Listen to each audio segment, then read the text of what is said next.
Whoa. What's Oh, up? shit. Everything okay? What happened? There was a gust of wind and almost knocked my fan off the window, and I just caught it with one hand That's as a it fell. strong gust of wind, man. Right? Jesus. Well, it was kind of laying like this up against the window. Welcome to the Roundtable podcast. Hi there. Oh, okay. Hey, how's it going? Welcome back, everybody. It's well, you don't know this, but it's been a long time since we've all been together. We're you know, casting the shroud of illusion upon your faces as to like the release schedule of things. But well, first of all, I changed equipment, and you can probably tell now. But it's a whole new universe that we're all living in, and we're glad you can still be a part of it. You mean you. Yeah. Well. All right, The more money you put in, the more mic equipment there is. Eventually, there's going to be no bear left. All the Patreon account just dumps into my hardware fund. I'm BaerTaffy. I'm here with Mathis Games. Hello. Who's on a coffee run. I was Yeah. on a coffee run. Did you bring some for Here the now. class? Here you go. I have some heavenly donuts. What the heck is that's not coffee? That's It's an donut iced coffee? coffee. Iced That's coffee. a 2% milk in a big cup. It's You just broke made regular up a- cream and sugar. You broke Regular up a cream and powdered sugar. donut and you like blended it with Yeah. the coffee they served I you. don't drink iced coffee black. I don't like the taste of iced coffee black. So iced coffee I have with cream and sugar. All right. I like my coffee black, just like my metal. You almost got that out. Yeah. Rock Lee You sound Smile like is me. here. Hi, Rock Lee Smile. Hi. Hey. Also, Northern Line. When you order iced coffee from McDonald's, Oh. and I think the coffee there is actually pretty good, Is but it? they default to putting cream and sweetener in the iced coffee, which is fine if you want to have cream and sweetener in the iced coffee. That makes sense. But why is the default when I order an iced coffee plus like cream and sweetener?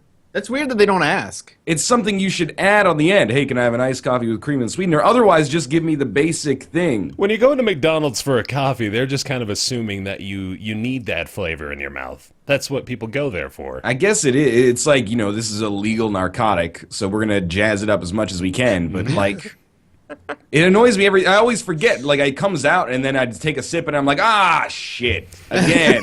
I did it again. They got me again, God. those scoundrels. They don't ever ask, like, how do you want that? No, it's really all about weird.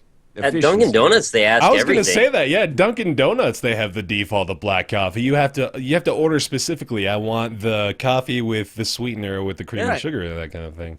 They have They multiple always ask. milk choices for you if you want. Yeah, it's crazy. In general, I think it's better to give it black, and then if you take a sip and you think it's gross, you can be like, oh, can you put, like, a shot of sweetener into that or something like that, and then it'll be okay. Once the sweetener's in there, I don't know if you got, like, a freaking stoichiometric setup back there that you can get the sweetener out of it. Well, do you ask, Stoichiometric. like, if you say, I want my coffee regular, what does Stoichiometric. that mean to you Canadians? If I Ask, went like- into McDonald's and I said all of a regular coffee, I think they would just be like, what is this guy talking about? Like, all right, and like around here, like a large iced coffee regular means 4 sweeteners, 4 creams. What the No, hell? it doesn't. No That is fucking exactly way. That's what the- incorrect. I worked at Dunkin' Donuts, motherfucker, and in a medium you get 4? 3 and 3. No, that's objectively wrong. They're is misusing when you- the terminology. When someone says regular, at least at Dunkin' Donuts and the places I go to, medium is 3, large is 4, small is 2.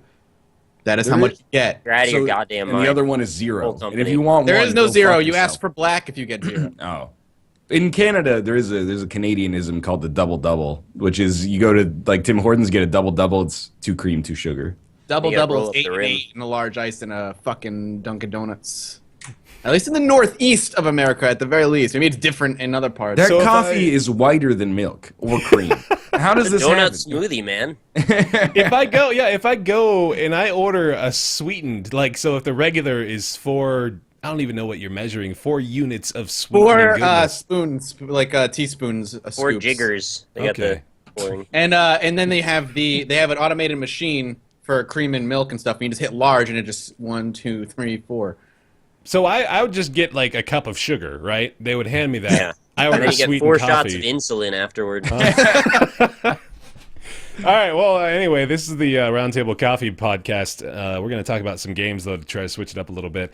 Lame. Today's docket, we're going to be discussing the new Assassin's Creed game. I wonder how many times that sentence is going to come out of my mouth over like the next 8 months of doing this podcast. At least 4 times in the next 6. Assassin's Creed Syndicate was just announced. We're going to be talking about the very interesting issue between GreenManGaming and CD Projekt Red regarding codes for The Witcher 3, which we all thought is pretty interesting. CD Projekt. Oh, Projekt. Projekt. My bad. Oh, wow, you guys are being so racist. That's Polish That's not- pronunciation. That's their name, Mathis. All right. Sorry, you're right. I had a... Why don't you go to Warsaw and say it to their face? All right, we can end that there. World of Warcraft lost 3 million subscribers as Blizzard is going in a new direction. We want to talk about MMOs in general, the position they have in the industry at the moment. Also going to be talking about Action Henk. It's Henk. It's not Hank. It's not Hank. It's Hank. Hank's It's not Hank. It's not Hank, guys. Rhymes with spank and bank. Mm-hmm. Rhymes with Platinum Grammy Award-winning recording artist Pink. Hank. That'll be on the new Guitar Hero. Yeah. Hank's song, Don't Hit Me. And then, This has to stop. why would she have a song called Don't Hit Me? It's a cry for help. And Invisible Ink is going to be our other game discussion for today. But to open it up, we do want to discuss the new set list that's been announced for Guitar Hero Live, which is underwhelming, I would say. I would agree. Yeah. I would agree. Why I don't thought there were we- about a third or so of them had been in previous Guitar Heroes. Let's start with some highlights. All right. Yeah, make What's it everybody list. excited to play in Do you have Guitar? a list All right. on hand? I can Google it. Pierce the Veil, King for a Day. That's one I think was- that I'd like to play. A little excited about that, yeah. I did not expect that in there. I'm a little disappointed that it seems like, of what we're seeing here, we're going to be subjected to a lot of what we hear on the radio every day in, like, the top 40 set lists. Not even necessarily that, but, like, the alternative stations, what they're playing every single day. I guess it's kind of not realistic to expect to hear the deep cuts on Guitar Hero games, especially now that this is sort of the resurgence of the genre. I suppose it should be expected that they're going to go the route of songs that everyone knows and wants to play. Because it's supposed to be a party game for people that don't really like to play video games. So that makes sense overall. But yeah, that's why you see stuff like the Black Keys Gold on the Ceiling, the Lumineers, Ho Hey. I don't think that's going to be fun to play at all, because it's I don't very... think a lot of these songs are going to be fun to play. No, yeah, like stuff like, yeah, the Lumineers song, The Killers When You Were Young, which Ryan made this joke earlier, but like, yeah, thank you for the 8th iteration of that in rhythm games. Fallout Boy, that one actually might be pretty fun. My Songs Know What You Did in the Dark, that one might be pretty good. And then, System of a Down Chop Suey is going to be fun as well, but it's all stuff that we've, I think I had Chop Suey already. Yeah, Wasn't that- Chop Suey I think was in... Was it Rock Might have Band? been DLC, yeah, I think. it was DLC, yeah. Well, I remember yeah, it being again... really hard, actually. Was it? Like, I was surprised by how difficult it was, which I didn't expect, because it's a pretty simple song. We got Ballroom Blitz on here somewhere? That's missing. Well, like, look at the top. So it goes Judas Priest, Breaking the Law, Pantera, Cowboys from Hell, Alter Bridge, Cry of Achilles, Rage Against the Machine, Guerrilla Radio, come on, Red Hot Chili Peppers, Higher Ground, and then Chop Suey. It's like all of those songs I think I've seen already. I was waiting for the day we was going to get some Alter Bridge up in here, man. Like, that's exciting. I don't know, like, I know we talked about this before we started the podcast, but super stoked for Skrillex Bangarang. Really, when I think being that's a gonna rock end and up- roll hero on stage, I think I want to be like Skrillex. I'm not the biggest Skrillex fan, but I could totally see that being like the song where everybody, like all the dudes in the basement, are like, "Oh yeah, this fucking Bangarang. Let's put Bangarang on there as a joke." But really, the guy's like, "I'm stoked to play Bangarang." I can't wait. I had a couple songs like that in Rock Band. You'd be like, "Yeah, put this one on as a joke, please." And you're like, I love this song. What if it's like Visions or whatever, where it's just impossibly hard and everyday loves it because of that? Dude, I forgot about Visions. Holy shit. Visions Did anybody actually love Visions? No. I don't think so. But like, I'm saying in theory, like the construction of that song was ridiculous. Possible. It was just boom, boom, boom, boom, boom. the Yeah, whole I thing. know. Are you guys looking at the song list on the actual website or elsewhere? The one I- I'm elsewhere. I'm watching one on the actual website, and the crowd in the background keeps waving at me, and it's creepy. Mathis! They're cheering at me, and then it Come back to the fold! and then it does that obvious like kind of like loop where everything like freezes for a second, and then it starts again. That's just the glitch in the Matrix. They're trying to get you to come back and plug into the system again. What I mean, for me, it's like, I guess maybe this is appealing to a slightly more contemporary audience, but like Nick was saying, like Painted Black, that was already in Guitar Hero 3, I think. It was a cover, but it was in Guitar Hero 3. Yeah. And then When You Were Young has been in everything. And, you know, Breaking the Law is kind of cool. I can't remember if Breaking the Law was in it, but I had the whole Screaming for Vengeance Judas Priest album in Rock Band. That was a lot of fun, but I'm kind of like, I'm over it. Like, those games didn't mind that much content. Rock Band did with its DLC, but like the track list that was on the disc, there was always like a huge overlap. So to see When You Were Young again and Painted Black again, it's kind of just like... And the Killers have had several like breakout smash hits since that song came out. Yeah, that song was like 2006. Yeah, anything else from Sam's Town I would have been happy with because I love that whole album. Yeah. They could have just put other songs. They're a good band. I don't want to rip on the Killers because I like the Killers. It's just like fucking stop playing When You Were Young. When You Were Young and Welcome Home. The only two songs that anyone would ever play online. It's just like, we have literally hundreds of songs to play, and that's still what shows. And hopefully, us. Hopefully this is just the initial like 24 songs, and it'll be, you know, they'll add more as time goes on. But it just for an initial like, bam, this is what you're getting. It's like, what if this is the whole set list? And this is the set list. I won't buy this game. I hope Rock Band will be better. No, it's not going to be the whole set. No, there's no way. Keep in mind, though, guys, that they've changed the guitar construction, right? So there's the two sets of buttons. This will at least give us something fresh to do with these songs we've already played 100 times. I mean, that's true, but it's still the same fucking song. I know. Just saying. No, that's a valid point, actually, because that does, you know... That I can see you that just pull argument. The charts right through. I can see that argument being made internally of, well, yeah, they played the song already, but we've got this whole new way to do it, and you know, like you can make chords and shit now. And I'm just trying to paint a good picture on it. I'm still pissed off. It's not that I'm sick of like playing these songs. I'm just kind of sick of hearing them. Like I could go the rest of my life without hearing Painted Black again. I used to like Painted Black. I was like, it's a pretty dope song. I played it like 100 times in Guitar Hero 3, and I'm like, I don't really need to play Painted Black again. It started when Twisted Metal Black used it a bunch of times in their promotions, and then they picked it up, so it was just like this deluge of that song for like 5 years. This is like the one game where I exclusively want fan service all the time. And maybe it's just me, but I'm looking through it and I'm like, I'm not that interested. I want to see more classic rock, basically. That's why I play Rock Band is... Right, exactly. It's about living out your rock star dreams, not your Skrillex dreams. Look at these old men. Well, I'll be honest with you. Like Guitar Hero 1, when it initially came out, was what really put me on the path to loving classic rock. I wasn't a huge classic rock fan until Guitar Hero 1, and I really started liking a lot of the different songs and bands there, and that's what turned me on to classic rock, and now it seems like they're trying to go away from that. Again, I feel like Skrillex would do better on DJ Hero, which is a dead franchise now, obviously. Yeah.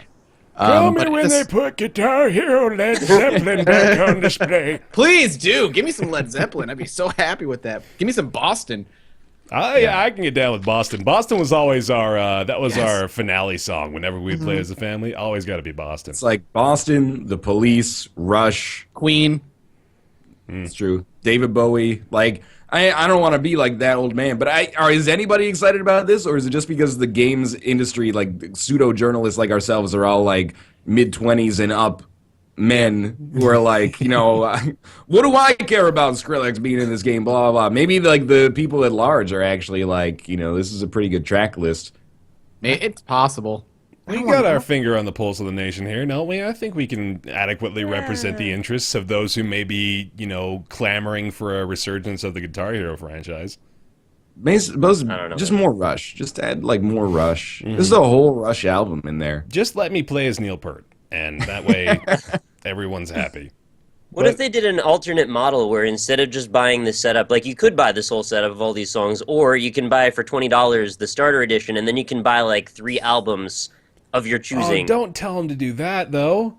It's just an option. Dude, that for sounds $60, you get 3 albums that you already know you like. It sounds so clean and pure in the way you're presenting it. There's just demons will grab hold. Sorry, it was just an idea. Never mind. Pretend I never said it. Man, remember when the Rock Band released All of Doolittle by the Pixies? Did they do that? They did do that, yeah. Wow. I know the Rock Band Network just had some stuff that you never even thought you'd want to play, and then you download it, and it turns out you were right. But they they went overboard, man. Like, they got all kinds of stuff on there. So that's maybe kind of I think that's kind of like the onus of, let's just do a bunch of stuff that's come out recently that people will recognize and want to play in the Guitar Hero game.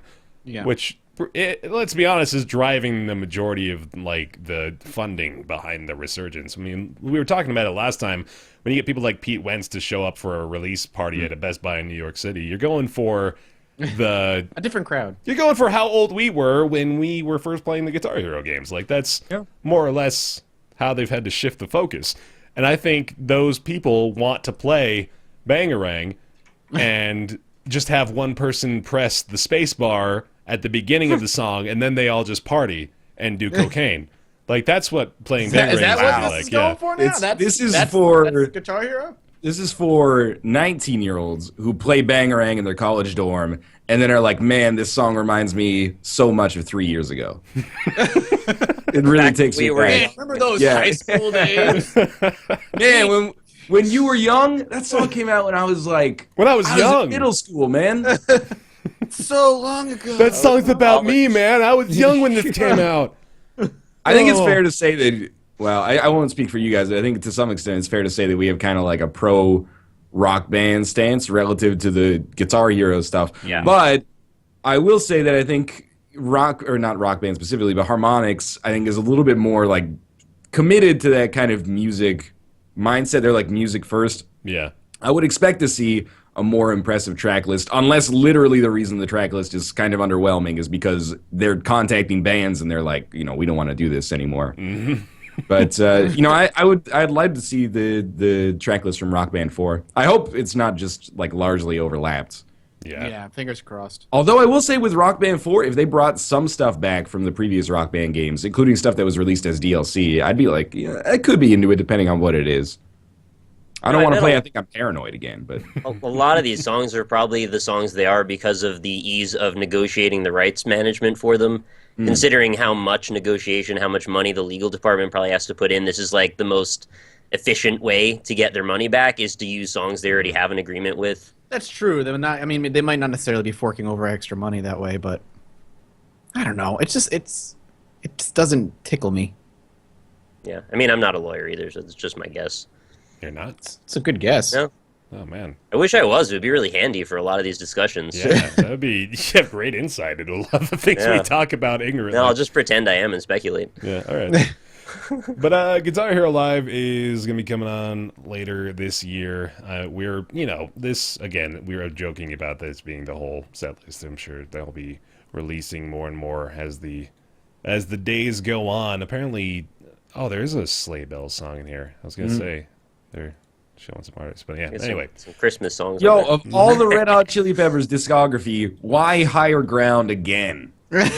Like, I don't even like the Red Hot Chili Peppers that much, but the songs that they've had in those games have been fun to play. But I don't want to play Higher Ground again. They have at least 20 songs that have been in the top 5 of the charts by themselves. Yeah. Like, they've got a lot of options there. There's tons of options. I think in there's only been Give It Away, Higher Ground, and Danny California. And they had Snow so much DLC. Oh, they did. There's so much more to draw from there than just those, 4 songs. Oh, well. But not if they already have the rights to it and don't have to pay any extra for it. I guess. Higher Ground is weird because that was a cover in Guitar Hero 1. I really am curious how much of a factor that's playing. Well, I mean, I wonder if a lot of their thought process is, look, we're not sure this is going to do well because we killed the fucking franchise. I hope they're not approaching new bands with that mentality. Listen, we don't know if this is going to sell, but... You want to maybe try it? Yeah, but I mean, I feel like that might be part of it. Like, they don't know how well it's going to take off. When Guitar Hero ended, people were like, I'm so sick of Guitar Hero at this point. So maybe they don't want to put in a ton of money right away, see how it's going to do. If it explodes again, then maybe DLC or the next one will be, all new stuff that they forked out a ton of cash for. And so it's something like Nick was saying a minute ago. It's kind of that idea that they don't want to maybe take the risk. There you go ahead, sip on that milk. I don't want to like make this go on that much further, but there was IGN had Rock Band 4 as like its game of the month, so they were doing a bunch of exclusive reveals and stuff like that. And there's some cool stuff seemingly coming in Rock Band 4. Like one of the things that I latched onto is they're changing singing, so it's not actually just entirely note matching, but as long as you're actually in tune, you can kind of like embellish and I don't want to say freestyle, but like improvise a little bit, so you're not just doing like a carbon copy of the original source track. That's a good idea. It's kind of smart. I like it. And no more custom fills, which in a way I'm kind of disappointed with. But there was always that guy who, whenever there was a custom fill for Star Power, would just be like da da da da da da da ba-doom, and then everyone would like lose their rhythm and be like, Jerry, come on. So now for Star Power, like all the fills are gonna be from like this pool of fills that match the style and the tempo of the song, and then they'll just insert those. Spazzing. Well, Yeah. there was either that or the person that had no fucking idea what was happening when that came across. They just freeze up and like, what? I And feel like the when the singing Star Power happened, people would just be like, ah!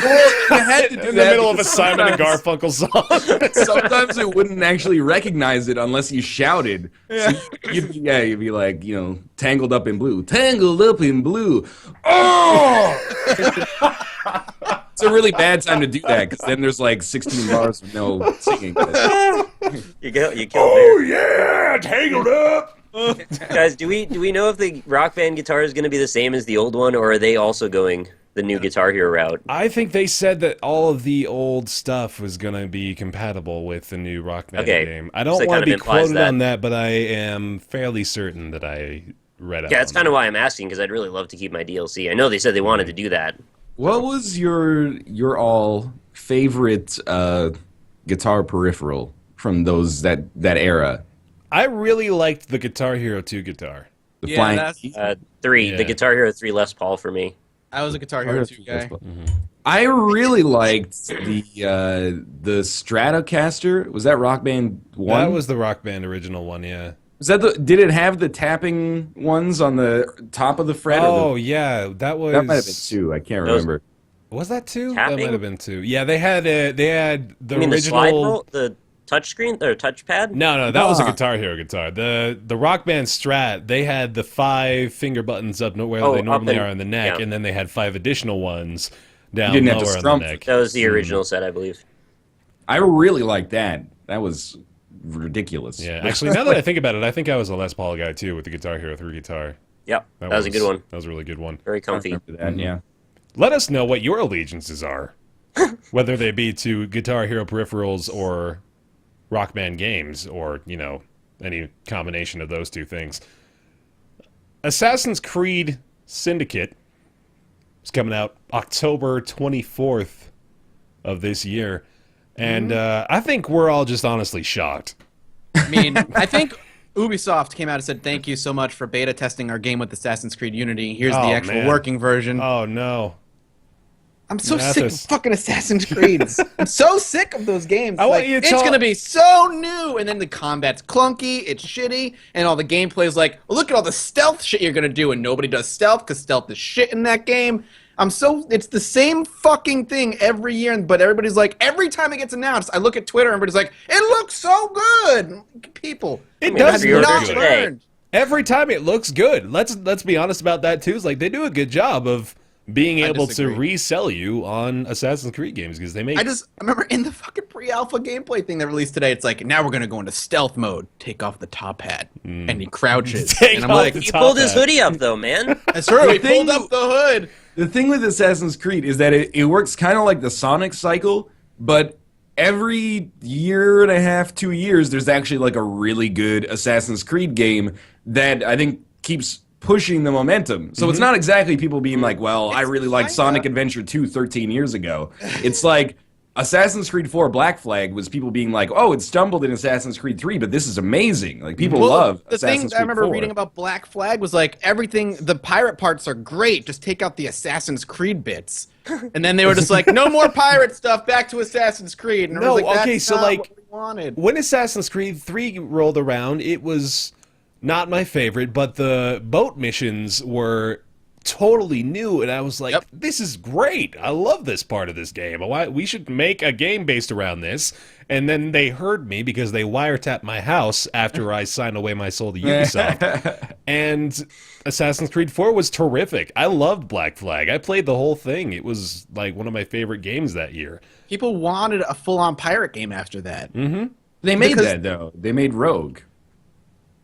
I didn't play Rogue. Yeah, that was another one. What happened with Rogue? That was a last-gen game. Yeah, it was Rogue last-gen, and then eventually came out on PC like 6 months later. But it was after like the ill will from Unity had kind of boiled to the surface, so I don't think it made a big splash. Huh. Did you play Rogue? I didn't play Rogue, no. Was I it heard another okay. like Black Flag like piratey game? Is that what it was? That's now I what might it's- check it out, because if it's like another pirate game, I'll go fucking play it. As I understand it, it was Go kind open of a like... bar. Because I'm pretty sure what it is that they came out with like Assassin's Creed 4, and they're like, oh shit, people really love this boat stuff, but we're like 80% of the way done Assassin's Creed Unity. So we can't just like, we can't steer into that. So they're like, shit, just, I don't know, get another 100 people and make another Black Flaggy kind of piratey game. Mm-hmm. Now I've And then seen make the a 2.5D one in China, and then, you know, maybe like a mobile app that ties into it, and anyway. no, it's The list goes on. Assassin's Creed Syndicate is going to be another iteration of the very same formula we've all come to know and love. But there was Chronicles. Something to know. Yeah, there you go. Thank you, Nick. You said it. But there was Chronicles that came out a little while ago. I think it was like a month ago now. And that totally changed the game around. That was the route that I thought they were going. I wasn't expecting this at all. They had Chronicles, which is going to have 2 more games in that mini-series that are already planned. And I think one of them takes place in the sort of same scenario that Syndicate is going to be in. Also, when are they going to run out of, like cool words to use as part of the name of the Assassin's Creed games? When they run out, they'll just start calling them Assassin's Creed again. Oh, yeah, that's the reboot. Reboot. Like, it is very easy to be cynical about Assassin's Creed, and I agree with the sentiment that, like, when I see people getting hyped for it, and I really, and I'm not this kind of guy most of the time, but when I see websites that hugely profited on Assassin's Creed 4 being shitty, being like, whoa, check out the new Assassin's Creed, I'm like, you are, be the change you want to see in the world. Yep. Websites that I'm not going to name. Yeah. But, like, for real, I can understand it, because, like, Assassin's Creed 2 was awesome, and Brotherhood was awesome, and 4 was awesome. And then people are like, maybe this one will be awesome. But I think every time, I don't know. I can't get excited about the Assassin's Creed formula anymore. This one's got gangsters and guns, though. I don't know. Especially because Environmental Mordor, destruction, too. Shadow of Mordor ended up being, like, a really good iteration on that Assassin's Creed formula. And had Batman combat that was as good as Batman. Yeah. Like, the combat was way more, I don't know, satisfying and stylish. And I kind of felt for a while that Assassin's Creed is just coasting on that sort of, like, we've got fluid combat, but not like combat with fluids. You get the idea. Yeah. I would I play don't know. that, too, though, if they had fluid combat with actual fluids. That'd be pretty cool. That'd I be don't know how they dope, would work that out. It'd be like a hydromancer. Ever since Batman like kind of hit the scene, I feel like Assassin's Creed combat has been lagging behind. It doesn't feel as good. It feels clunky now that we have this kind of rhythm-based combat that exists, and they've never taken the step to adapt and change. And every time it comes out, I'm like, this combat just doesn't feel. That only makes good. me, oh my god, that makes me so sure now that you've introduced the idea of rhythm-based combat. We are so close to a Just Dance Assassin's Creed fusion. Oh man, like a year that's and a totally half. true. Bring it on! I'm ready for it. Assassin's Creed Just Dance. I think what would help. Connect integration. Oh, It'll shit. never happen. But what would help is if after Assassin's Creed Unity, people were like, maybe the franchise should take like a year off to not reboot, but like reinvent itself a little bit. And then in 2015, there's already been like 4 Assassin's Creeds. Yeah. Like Rogue came out on PC, now Chronicles is coming out. They announced 2 more Chronicles games, like Bear said, and then Syndicate is announced as well. And you're like, you're Tony Hawking it. You're just like And meanwhile, Tony Hawk is doing what they were advised to do in coming out with Tony Hawk Pro Skater 5 later this year. Looks really, Really good. really, really bad. No? Oh, uh-oh. But Well, look forward to those dissenting opinions 4 months later, but... Man, how do you feel about it, Bear? You're the Assassin's Creed guy out of all of us, at least. I guess I am, aren't I? I didn't even hold that mantle above my head, but yeah, it's tough not to be very cynical, like we've been saying the whole time. It's gonna have to do something that just totally fucking blows everyone away. That's the only way that they're gonna get out of this negative PR cesspool that they're in with the whole franchise. There's not any. I'm looking right now at a blog that Ubisoft posted, on their own website. I'm looking at their list of what they're introducing as, the 7 things you need to know about Assassin's Creed, told to you by the developer of Assassin's Creed. So, you can trust them. I would know. But, I like Ubisoft, by the way. They're very nice to me. But, Twin Blades is the first one. We've seen that before. Didn't it start in 2? I think so, yeah. Twin it's like the Blades, whole the Assassin's Creed wrist 2 Twin Blades. They used the 2 as part of the blades. They showed his wrists in it. Yeah. Sorry, go ahead. No, yeah, they did that. That happened. I'm pretty sure we could look at the box art. That was there. That happened in 2008. It's the new setting, London. Okay, everyone's had a different setting. Yeah, except for the ones that didn't. So there is now, I guess, it says nobody fresher than my clique, which is a phrase Excuse I me? wonder has been introduced to something before. Are you living mobile right now, Bear? What just happened? Says you can, I guess, unite the street gangs of London. So you can, All right, you can wanted get to do that. crews together, but I can only guess, we've been told things like this before, that just boils down to, here's this cute, quirky little thing you can do. Yeah. It doesn't really matter. I mean, you can, sure, but... Is it? I'm curious if it's just another, a reskinning of, the Brotherhood mechanic that they introduced. You can gather all these people, and, you'll have a Brotherhood. I'm like... All right, maybe they're just That's gangs. why we called it Assassin's Creed Brotherhood. And now they're calling it the family in this one, right? They keep saying join the family as part of their moniker. Yeah, it's got a Don Corleone sort of style to it, I guess. You don't fool us, Ubisoft. Mm-hmm. Continue. What else we got? We got Looking Good, Feeling Lethal, which I don't want to read the whole thing, but I'm just going to venture a guess that has to do with clothing, which is fun. The top hat. Looking good, feeling lethal. Sweet Rides. Where did they get my Facebook status from yesterday? You get a burrito or something. Sweet Rides. You can ride around on chariots. Yep. It's London. Cool. And you're getting a stealthy upgrade. As Jacob enters a restricted area, he slips effortlessly into stealth mode. Yeah, taking off the top hat. Whipping off his stylish top hat and pulling up the familiar hood of his brethren. Can he put his arms together in his sleeves and go into stealth mode double? Oh, no. Right? Become a monk. You can just turtle up, just get all your body parts into your clothing. Roll into a ball and fall over. For Syndicate, if I'm not mistaken, and I'll fact check that right now just to make sure I'm not spreading lies, but there's no multiplayer, right? They cut the multiplayer for the game? I think they did, yeah. And I'm of two minds about this. Yeah, why Assassin's Creed Syndicate won't have multiplayer? I think in a way that might be good to, I don't know, refocus the game and focus on making it a good single-player experience, but that also might just be spin. It seems like once you start cutting features that have been in this franchise for a long time, it can be like a death knell. I remember, this is just an isolated example, it doesn't necessarily mean it'll happen, but I used to be a huge fan of 2K's NHL franchise. And then 2 years in a row, it was the same game with roster updates literally. And then the third year, they cut half of the features in the game. And then the next year, they stopped making it. Mm-hmm. And I was well, I'm not saying that the franchise is necessarily losing momentum, but I really liked the multiplayer in Assassin's Creed. That was, one of my highlights.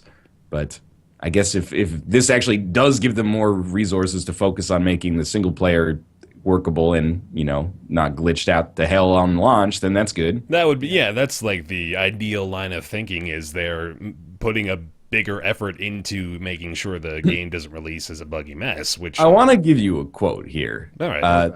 I'm trying to figure out who this person is. Okay, creative director Mark Alexis Cote.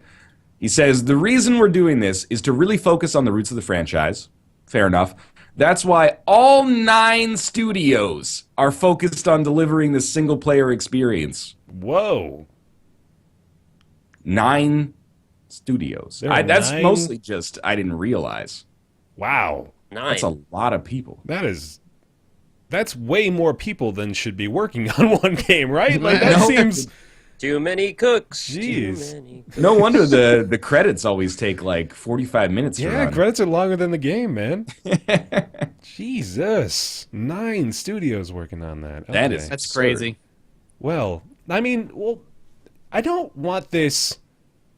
It's starting to feel more like Assassin's Creed is almost becoming a Madden style of franchise because they have to. Madden every year can't just say we made this a little bit better of a football game. They have to have the big seller, like the point of it. Like there was this was like way back in the day. I haven't played Madden in a long time, but they had the hit stick is what they introduced a few years ago. That was the big revolutionary change.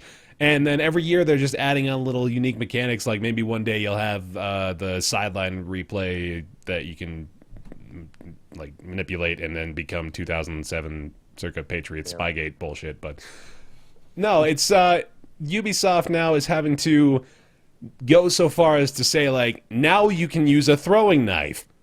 Assassin's Creed Syndicate.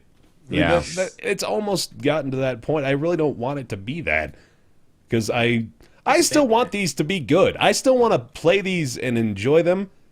But my most recent experience is with Unity and this, the AAA Assassin's Creed releases, and that was just, it was nothing at all appealing to it, that I wouldn't have found in any of the 6 that came before it, which that sentence alone just sort of stands out in my mind of, I could play this, or I could play any of the other 6, and now 8 or 9 that are available that provide better, if not equal, experiences. Yeah.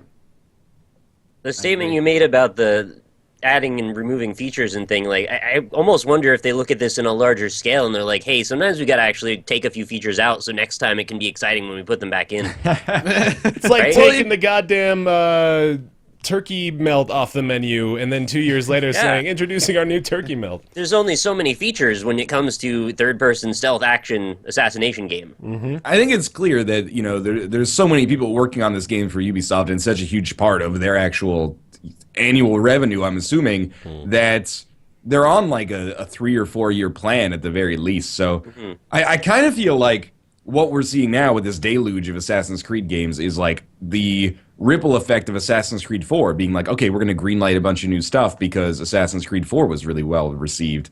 Yeah. And I don't know, maybe we'll see like a dampening in a year or two based on Unity, or maybe they're actually just going to keep like tripling down. But I agree that, this used to be like a really exciting franchise that people were really enthusiastic about, and now people are like, well, that's not totally true. We're like, oh, a new Assassin's Creed game. If you look at Twitter, there's a lot of people that are like, oh, this looks awesome. I don't know. Well, I'll tell you what, the environment, London sounds like one of the coolest places they've gone to so far. I'd kind of like to walk around it at the very least just to see how they did. Well, they said that about the Order 1880. Did we? 1876 I didn't say that. It was, didn't People said that about Unity, too.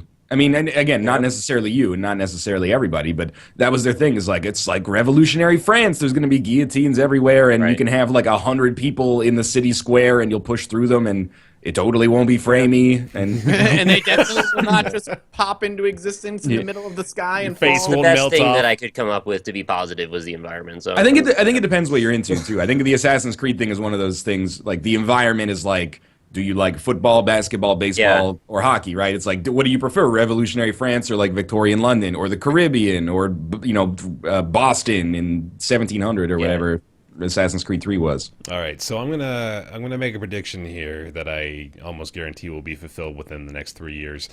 There's gonna be an iteration of an Assassin's Creed game that's gonna be called Assassin's Creed Ratchet in Time or something like that.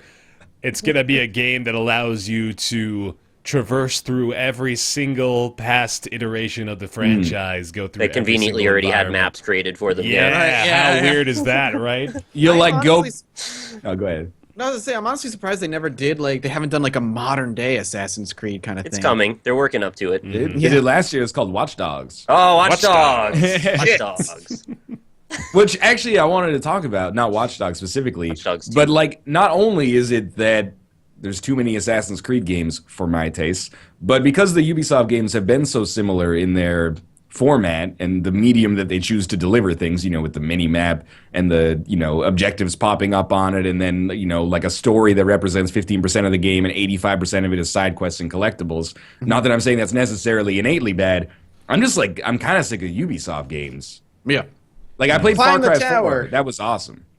Yeah, but Far Cry 4 and Far Cry 3, of course, as well, did have a lot of that same, like, climb the tower, unlock more of the map. Yeah. Do racing missions, do this kind of mission, blah, blah, blah. But I would like to see, like, if they could make a new Far Cry in a new environment with new weapons every 2 years. I'd be down with it for at least a little while, but the most unique game that Ubisoft has put out outside of the UbiArt stuff in the last year and a half has been South Park: The Stick of Truth, which was great, but it was also, like, 6.5 hours long, 7 hours long. Short. Even in the crew, you had to drive your racing car up a radio tower just to try to unlock more of the Is that map. actually true? No, that's true. Is that real? Oh, hold up. The crew has towers to unlock crew. more of the map. Yes. No. But it's the United States. Yes. We already know what that looks You like. don't drive up the tower. You drive to the tower, and then serious. Oh, I'm dead God. serious. I was There making is a movie- fucking no. joke. That's No, real. that's real. That Shit, is real. man. Nope, that is That's 100% true. Ridiculous. I wanted it to be like you took your car and you had to like get enough speed to accelerate up to the top of the tower. You're gonna hit the It's jump so- perfectly. it's so You Right over the break- top.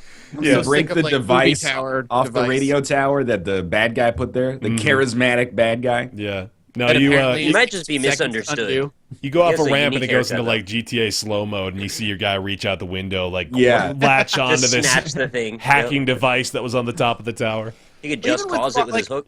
Even with Far Cry 4, you were saying you enjoyed that. Far Cry 4 was just a reskinned Far Cry 3. But Oh, the environment of I- that game The is environment was different. it makes it. I don't know. I think the environment of a Far Cry game is more meaningful than the environment of an Assassin's Creed game. Like, to me, all the Assassin's Creed games have still largely been. This is okay, except for the Caribbean one, Assassin's Creed 4. There's a little different when you're sailing between islands, but it's mostly been like you're in a city and it's pretty congested and there's a lot of roofs. Like, you can jump on Everyone is roofs. British, Yeah. no matter A whole where. lot of roofs and some roof guards. I thought like the new environment of Far Cry 4 like really allowed them to reinvent the story instead of being kind of like, I don't know, I really didn't like the protagonist of Far Cry 3, but Far Cry 4 is kind of like it's got that Tibetan Nepalese kind of feel to it and like some psychedelic stuff going on. It's not my favorite story of all time, but I thought it was meaningfully different.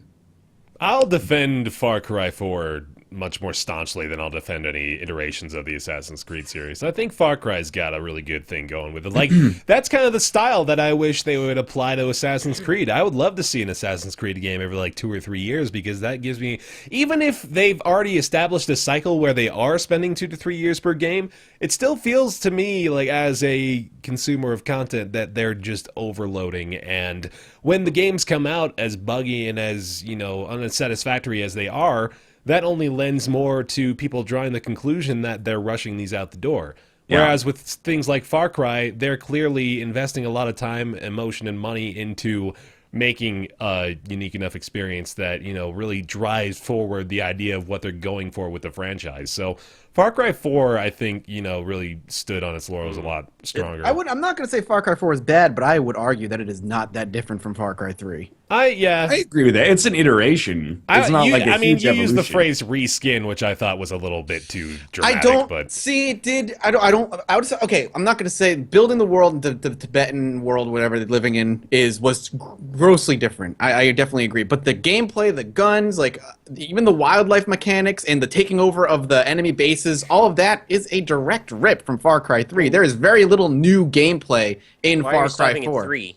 Go back to 2. 2 was even pretty similar as well. It was really only one that departed from the I didn't formula. really play 2, so I can't really talk about 2. Oh, well, 2 is also boring as shit. So Is it? Rolling Oh, savannah. yeah. I mean, you could Yeah. light all the grass on fire. That was fun. I remember that. I remember seeing that in ads, like you can light the grass on fire. And Yeah, it was stuff. a big deal, man. Oh, I'm sure it was. I just Light the didn't play grass 2, on so I fire. can't. I didn't really play 2, so I can't really compare to 2. So I don't know what 2 Compare was it to 1, though. 1 was Far like Cry. One was wildly Falling. different. Yeah. Yeah, it was One different. also came out in like 2006. maybe even earlier. No, We're a little ways away from talking about that. I think we don't want them to come out with one iteration every 10 years if you like the first game. right, But- right. then you'd be Like- Valve. I'm not going to say better. Far Cry 4 is a huge departure from Far Cry 3, but the greatest That's the strength that argument makes we're it using feel for Assassin's no, Creed. because for Assassin's Creed they're coming out with more than one a year. Whereas Far Cry 3 came out in 2012 and Far Cry 4 came out in 2014. So is the argument it's okay as long as there's 2 years between it? Well, I mean, this is only 1-to-1 example, like 3 to 4. Assassin's Creed, we've been under this deluge since like 2008, 2007. So it is to the point where like, and even before like Assassin's Creed Unity, I don't remember people being so cynical about the amount of Assassin's Creed games. While they were still good, there was very little cynicism except around Revelations a little bit. But I think Revelations people were like, it's the first misstep. And then Assassin's Creed 3, people were like, you know, this isn't really what I'm signing up for. But Brotherhood and DLC in that region was when I started to get a little cynical, but that was because I'm really cynical. And I mean, I'm sure like Unity, and you'll be right, in Unity was the tipping point because it was so fucking broken. Exactly, yeah. So maybe I wonder if it wasn't broken, people would be as cynical. But the pictures, the hair and the teeth and the eyes were so good. If Unity was great, then we would be talking about this in a different light for sure. Yeah. Because Far Cry 4 was also, or sorry, yes, but Assassin's Creed 4 was also great. We would be saying, oh, this is like a really strong franchise that has had 2 good iterations. Yeah, it's coming out every year, but as long as they keep being great, it's not that big of a deal. It's so much easier for people like us to establish a recency bias just based entirely upon what our experience was with Unity here. Like, that is the poison that they have to deal with. That's what I was talking about much earlier, was they have this PR well that's just full of toxic vitriol spewed at them because they've already failed a couple of times at producing the product that people want. So if they, like, it would be so easy to make the climb out of that if they just waited for a bit for it to die down, but they're trying to fight it as it grows, is the thing. It's like there's just not a ton of benefit. Ubisoft is under very negative light right now. Yeah, they have been ever since Watch Dogs and Unity, and like there's a lot. Watch Dogs was pretty good though. Watch Dogs is it's not a great game necessarily, but it's a huge victim of the circle jerk that surrounds it. Mostly because of the fact that they did basically mislead the public about how the game was going to be at E3. Yeah, and that I don't say hackers, but people dug up the files were still in the game, and they're like, this is how the game was going to look and everything, and they never took them out. They're there. How ironic that the hackers unveiled the I know, right? dangers of Watch Dogs. Fucking data miners, man. I'm not saying that Watch Dogs was bad, but that was, like Ryan said, a huge circle jerk to create a massive negative light on Ubisoft, and then Unity was another like kick in the balls. Well, where are you at, Ubisoft?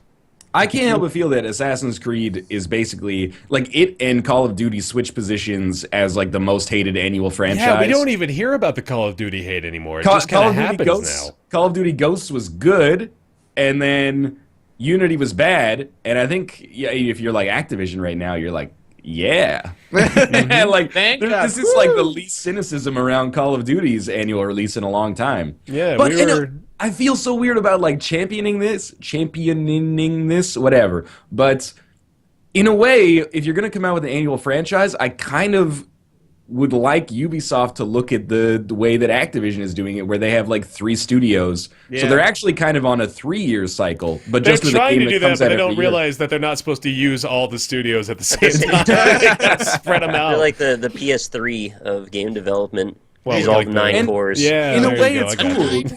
And I'm not the hugest Call of Duty fan, but in a way, it's cool that there is like, this is a Treyarch Call of Duty game. It's gonna have this character to it, this flavor, and this is a Sledgehammer game, and maybe it'll be like Ghosts, maybe it won't. I forget what the team making the third team is now, because it used to be. Oh yeah, Infinity Ward, and now it's obviously not Infinity Ward anymore. But it's cool that they kind of have their own character, even though it's very easy to be cynical about the franchise as kind of just like a money-making product as opposed to a piece of art necessarily. But Assassin's Creed, you're just like, this is an Assassin's Creed game. The commonalities between them are like extremely apparent. Treyarch, and then I don't know. Well, anyway, yeah. The Assassin's Creed Syndicate. It's coming out October is the 23rd, actually. I think I said the 24th. Here's a good question. If Assassin's Creed 5 comes out and it's supposedly awesome, would you play it? Yes, if it's a great game, I will play it. I'll play Assassin's Creed Syndicate hoping it's a good game. I'll be honest. I'd rather not pre-order it though. Yeah, I will not pre-order. No, don't pre-order it. God, no, don't do that. But I think I'll play it when it comes out. Assuming, like, even especially if I get a code for it, then yeah, I'll play it when it comes out. But like, I think I'm gonna pick it up and try, because I think I'm still biting on the bait and hook here. I don't know if you saw the other thing Ubisoft did was last week they were asked in an interview, is the Division, this last Friday, is the Division still on schedule for 2015? And then today they're like the end of 2016. They pushed it. Did they say the end of 2016? They said the end of the fiscal whatever year, which is around March of 2016. Oh, the end of the 2015 fiscal year. Okay. Yeah, so whenever March 2016 is. I'm starting to think about this. I only know of 2 Ubisoft studios. They have 9 working on this. There's Montreal, San Francisco. Toronto got shut down. Toronto got shut down. Do they have Quebec? I think they have Ubisoft Quebec. Maybe not. But check it out right now. Yeah, the only reason I'm saying that is if they've got 9 studios working on Syndicate, then it doesn't, like, hold water that they would be able to put the effort toward the Division. They have maybe 30 studios. Oh, Jesus. I am terrified for how the Division is going to turn out, because they fucking super hyper sold it on a couple initial like announcements, very much like they did with Watch Dogs. Yeah. And if it doesn't come out the way that people expect it to, like Watch Dogs, even if it's a good game, people are going to explode. I need to literally combust. It's going to it's going to be a mess. Light on fire. Ubisoft Toronto did not shut down. Jade Raymond just left the studio. Okay. So here's Ubisoft. I'm just going to give you the highlights from their studios. They have Red Links, obviously, who makes the Trials games. Oh, okay. And then, but of just the Ubisoft city name ones, they have Annecy, best known for multiplayer on Assassin's Creed, Barcelona, Blue Byte Mans, I guess most of these are in France, Ubisoft Sofia, Ubisoft Casablanca, Ubisoft Chengdu, Dusseldorf, Japan, Malmo, Milan, Montpellier, Montreal, Nagoya, Paris, Poland, Pune, Quebec. Is it Ubisoft Poland? Yeah. Wow. Quebec. Wow. Red Storm Entertainment. I think they might have made the first Rainbow Six games. Ubisoft Reflections, Romania, San Francisco, Shanghai, Singapore, Toronto, and Ukraine. Jeez. Well, that's like 20. Right there. That's not even all of them then. Well, anyway, Assassin's Creed Syndicate. Talk to October 23rd, and we'll get back to you. If it's good, I still can't see myself playing it. I need like a couple years. I mean, this will be a couple years off from playing those games, but I need a fresh. You need a palate cleanser. I think I might not even ever play. I might need like enough time. Like I can't see it right now. I'm just like, you could come out with the best Assassin's Creed game, and I'll be like, eh. Yeah. Did you play Black Flag? I played probably like 6 or 7 hours of Black Flag and a lot of the multiplayer. I liked it a lot. I never finished the campaign because with Black Flag, I was like, the boat stuff's cool. Combat's a little samey. I don't know. That could use a reinvention. And here we are like 2 years later. Maybe most people don't want that, but I'm not getting what I need out of the franchise right now. Do you think that the public sees how bad Unity was and they go, oh, well, obviously they know they can't release something that bad again, so that means this time we're guaranteed to get a better game? No. I think it works like that? I think it's like the public opinion, as we're saying, like, has not really been swayed because there's still a lot of the hype machine rolling out of the station as soon as they announce stuff like this. It just feels like no matter how bad anything is, people pre-order it anyway. I think 90% of people that bought Unity probably don't think it's a bad game. The people that, talk about this stuff online and are, not because in video gaming press, there's like a huge stratification. There's like, the casual people who talk about video games online on Twitter that we would like interact with are still in like the top 5% or 10% of people within the hobby at all. I think it's like the 1% like us and other professional writers and stuff like that understand the cynicism surrounding Unity. I bet most people bought it and they're like, it's not my favorite Assassin's Creed, but it's still Assassin's Creed. And I think much of the sentiment around Syndicate is probably going to be people that'll find, like, they'll see an ad for it when they walk into GameSpot or something like that. Sorry, GameStop. And they'll be like, oh, Assassin's Creed in England. That sounds cool. Like, at least they're doing something new with the franchise, not just keeping something in France again. I really think that's how most people look at it, which is fine. Right, but, I think that a lot of what we discuss is kind of intellectual. and like in a way even kind of like masturbatory. It's like Fair point. people are very familiar with the franchise, and I think they want that sometimes. They want that familiarity. I'm going to add the tag to us on iTunes of masturbatory. I think that's a really good descriptive Hashtag keyword. masturbatory. All right, moving on from that, we want to talk about, well, speaking of Poland to a certain degree, Ubisoft Poland there, The Witcher 3 coming out next week, I guess it'll be. 7 days from today. So that'll be actually in like 3 days once the podcast is out, so hype for Witcher 3. Woo. I think we're all pretty hyped for Witcher 3, right? Yeah, we are on that train. Don't pre-order it, though.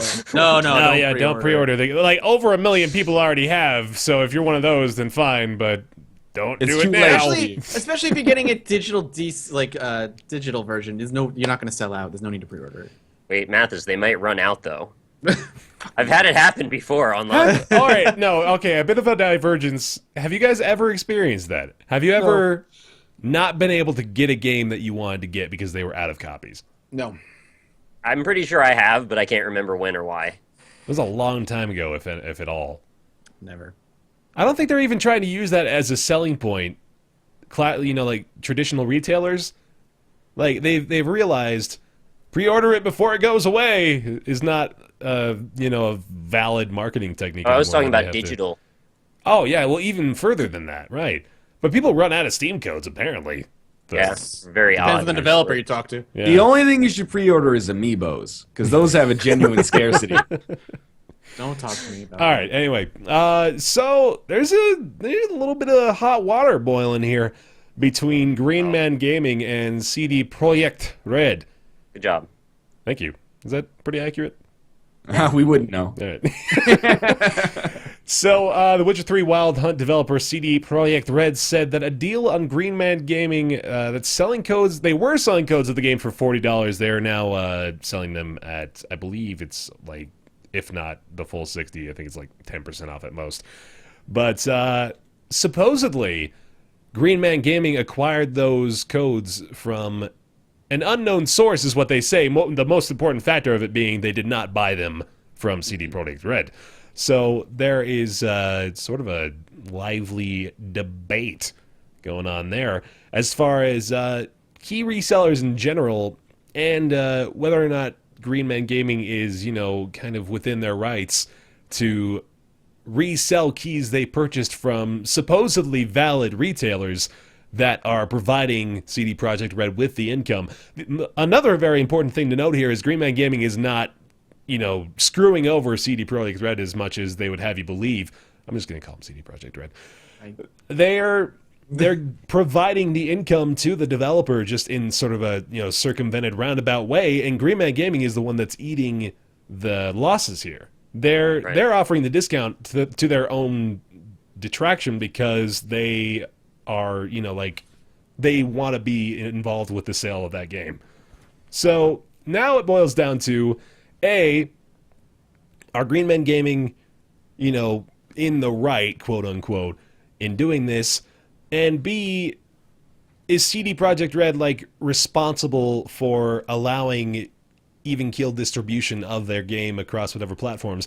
And then there's the final wild card to all of this, which is something that a lot of people may not realize, that CD Projekt Red and GOG.com, which is where the game is primarily being sold, are, I don't know if they're sister companies or how that actually works, but they are in the works with one another. They work together. They're both based out of Poland. They operate kind of under the same umbrella. I don't know enough about it to make a declaration of what that business protocol is, but they are working in congruence with one another. So it's an interesting situation there. So you have to wonder whether or not CD Projekt Red almost wanted to establish a sort of retail monopoly with GOG to try to push the launch of Galaxy, which conveniently is coming out in beta form right alongside the release of The Witcher 3. CD Projekt Red wholly owns GOG. Okay. So there's that. So, around the table. I've never said that before on this show. How cute is that? Oh, man. Well, I have one core question, and that is why won't GMG disclose their source? Yeah, that is interesting. If it's authorized. That's the real stick in the mud, right? Why? I'm so uncomfortable with that kind of question, though. It's like that old idiom or the expression of like, well, why can't we like invade your privacy if you've got nothing to hide? Oh, right. Yeah, but don't take it to that degree with this. Yeah. I think this is a question of legitimate business practice. It could be a sketchy source. Like, I'll admit that if it was all on the up and up, my first instinct would be the same. Like, why don't they do that? But I don't know. Maybe they've got some kind of legitimate competitive advantage over other like resellers that they don't want to disclose because I don't know, companies like G2A or something will pop in and take advantage of it. But maybe not. That like I don't know anything about it, but just disclose it to Projekt Red then. Right? That's true. Yeah. That's true. Yeah, you don't have to tell everybody. What would be then the legal basis? Because I don't want to turn it into a sort of comparison to that argument of if you have nothing to hide, then just show us where you're getting the keys from. They're not at like a moral obligation to tell us where they're getting these things from. I'm concerned about the validity of what they're doing as a whole. I think like I've been really okay with GreenManGaming. Like, I like GreenManGaming, and then, like, up to this point, I think you've been, like, a very reputable service. And then you compare that to something like G2A, who I'm okay with burning bridges with right now, because fuck them. Like, they're notorious and infamous for being a sort of shady, under-the-table reseller of keys. They've been caught doing shitty shit in the past multiple times. Just real shitty shit. Shitty just the kind of shit. Shitty shit. Not like regular shit, like shitty shit. With G2A, it is well known that they have kind of like that separate section of the site where people can resell keys that they have, like not even affiliated with the company, and the company just takes a cut of it, which kind of seems like it's enabling really sketchy reselling, even if the company isn't directly involved in it. They've provided the infrastructure for it to happen.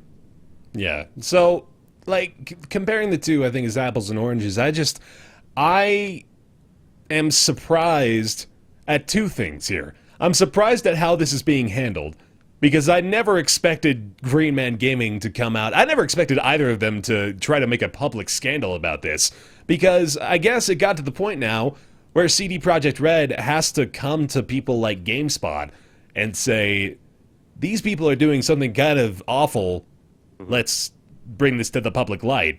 And now GreenManGaming is having to come out and essentially give them a PR bitch slap, because they responded with like their official statement that said, we wanted to work with you guys, but you wouldn't. So we had to, circumvent the traditional routes that we take here and find a way to provide this game to the customers we have that want to buy it through us.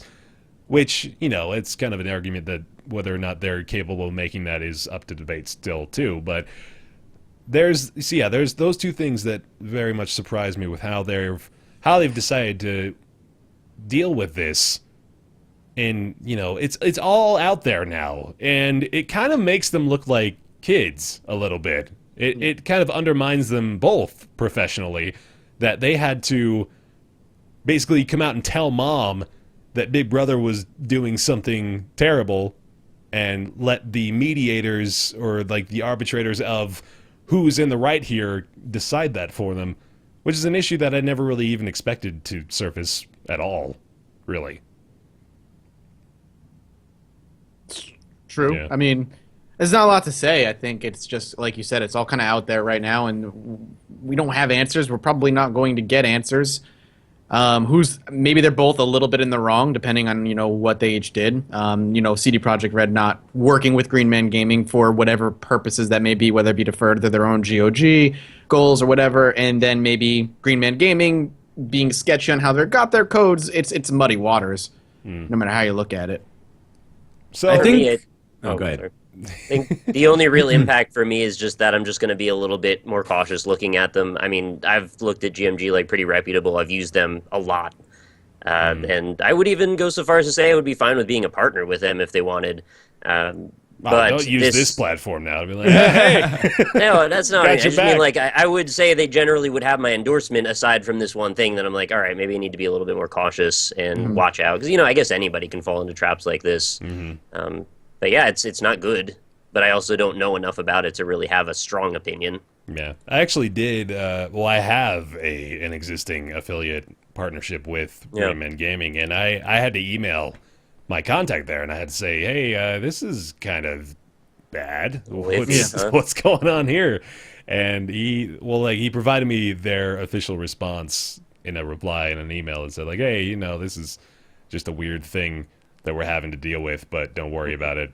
Which I didn't even really say don't worry about it. I just kind of took it to mean, it's being blown out of proportion, which it very well could be. I think it honestly kind of is just sort of a weird playground dispute that they're having that may just be brushed under the rug in a month or so. Well, especially after the game has been released, I think this is all going to be completely forgotten. But hope so. I think the bigger discussion point here is just key resellers in general. There's it's a developing marketplace because, as we said, like there's three that I can come to mind with immediately. GOG doesn't really fall under that same label just because they're dealing more with rehashing old classic releases and making them available to play on modern machines. But now with them trying to become a direct competitor to Steam, do we need more people going that route, or do we need more people trying to, provide the 50% off of new game releases by getting them in bulk from Taiwanese retailers or something like that? I don't know. It's like the way that they go around the entire system. Is it that bad of a thing, really, I guess is what it boils down to here. I think it's bad for the developers, but it's good for the consumer. And I don't know, but I hate that argument because I do think that the distributors should be protecting both parties if possible. Right. And the reason that, a company like CD Projekt Red comes out with the game at different prices in different regions is because people in different regions have different, spendable cash, basically, different purchasing power. So if they came out with a game at $60 USD, the equivalent of that in like Ukraine or something like that, not to pick on a country unnecessarily, but that might really limit the amount of people that can play it there, which is not only bad for business, but is also kind of like a feel-bad story. But, it does suck that people are taking advantage of that to benefit, but it does benefit consumers in other parts of the world. But I think it's like, this is such a unique case. We have this really fringe scenario where the game publisher is publishing a game that's definitely going to be their biggest of all time, and for the first time in their history, could be one of the biggest game releases of the year. Like, I don't think The Witcher 2 had nearly this level of push behind it when it came out. So, not only do you have that, this is their biggest release ever, but they own the distribution platform that they probably want most people to buy it on. So it's almost like a little bit of like and not to insult CD Projekt Red, but a little bit of like a have your cake and eat it too. Because the game's still going to be for sale on Steam, which gives the impression of like, oh, we'll work with Steam because we can't afford to like make any enemies there. They're enormous. But we're going to like kind of strong arm smaller distributors to push people towards GOG so that we get more of a share of the profit. And I can totally understand that because this is like their game. This is the biggest thing they've ever done. But at the same time, I can understand why GMG would go outside of, if CD Projekt Red won't work with them, they're like, well, this is a big game for us. So, it's going to be one of the biggest games of the year. We need to, like, get keys for it somehow. And it's just a unique situation. Yeah, there's the precedent that you're establishing now, though, is they have the freedom to tell people, no, you can't. Yeah, you're a major distribution platform. I think GreenManGaming is in the top 3.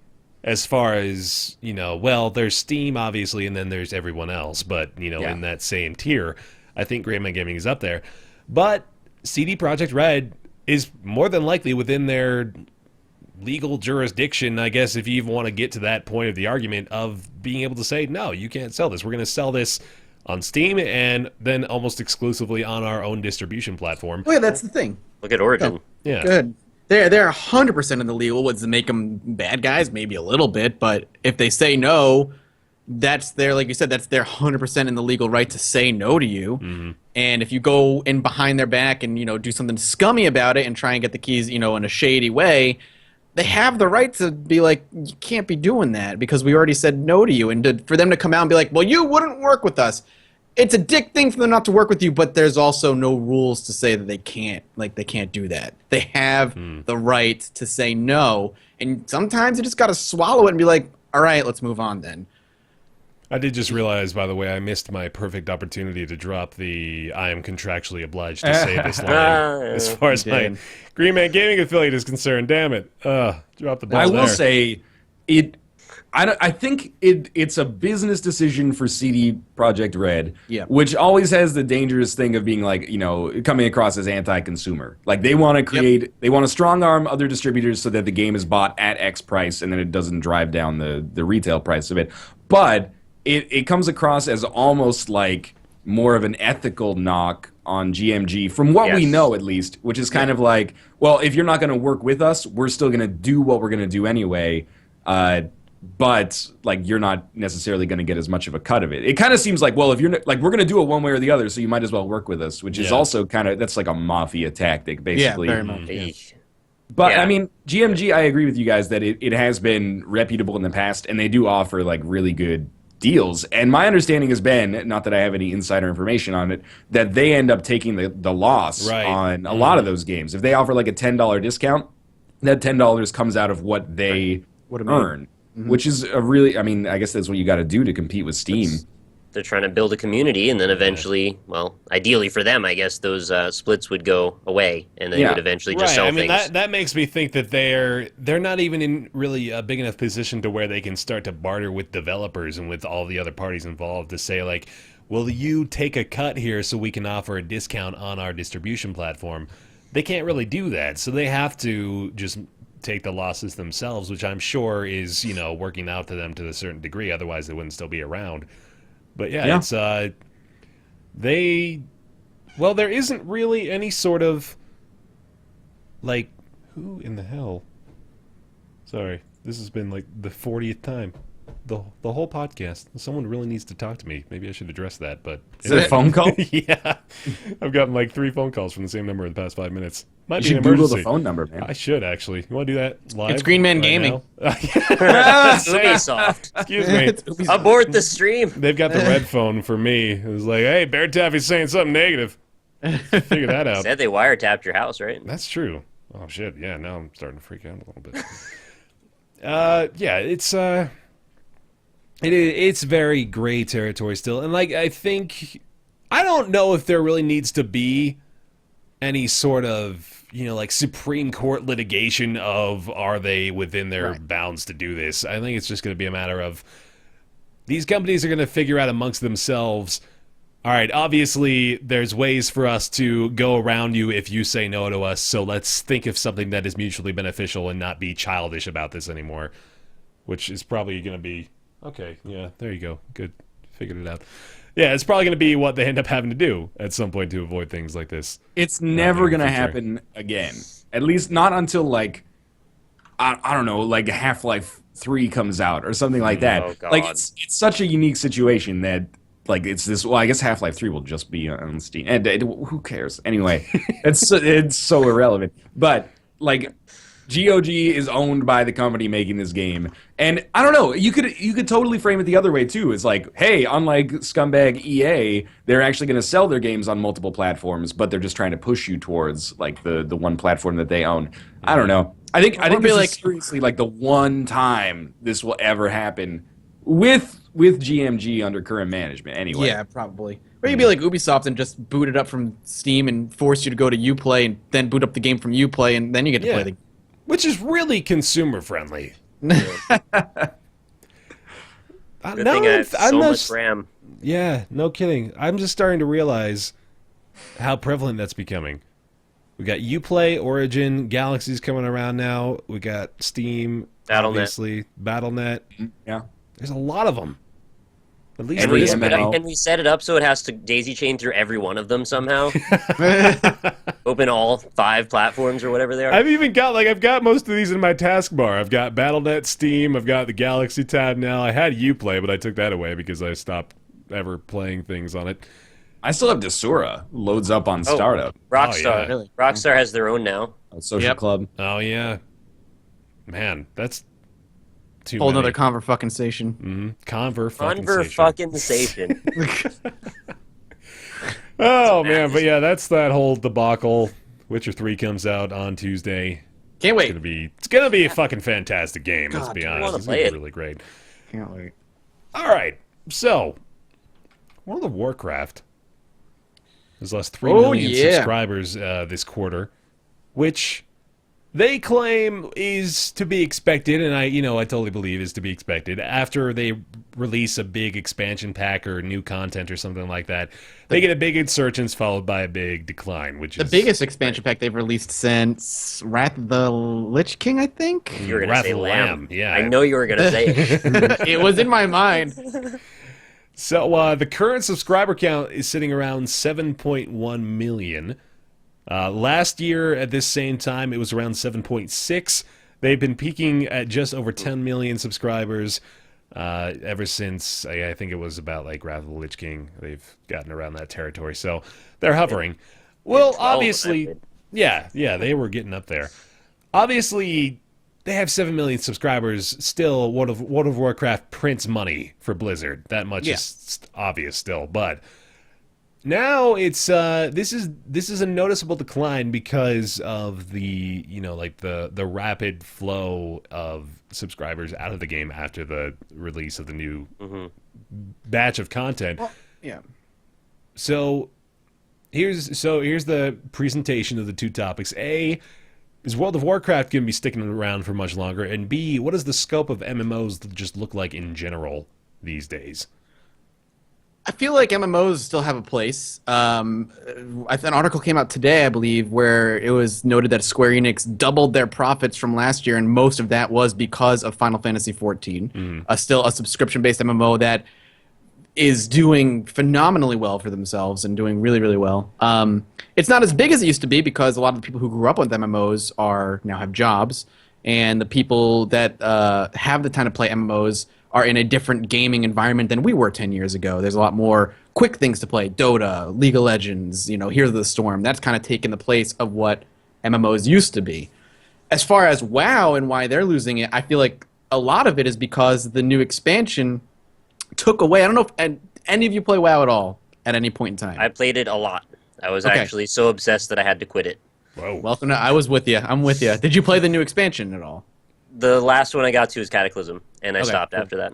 And how about you guys, Ryan? Not at all, no. I played, got the trial and took my character to level 15, and then I got bored. So not really. Gotcha. So the problem with... Everybody was really stoked for this new expansion pack because it undid a lot of what Mists of Pandaria kind of broke and why people ran from Mists of Pandaria. Mists of Pandaria introduced more daily quests than any other expansion has ever introduced. It was all about just logging on, doing the daily, grind.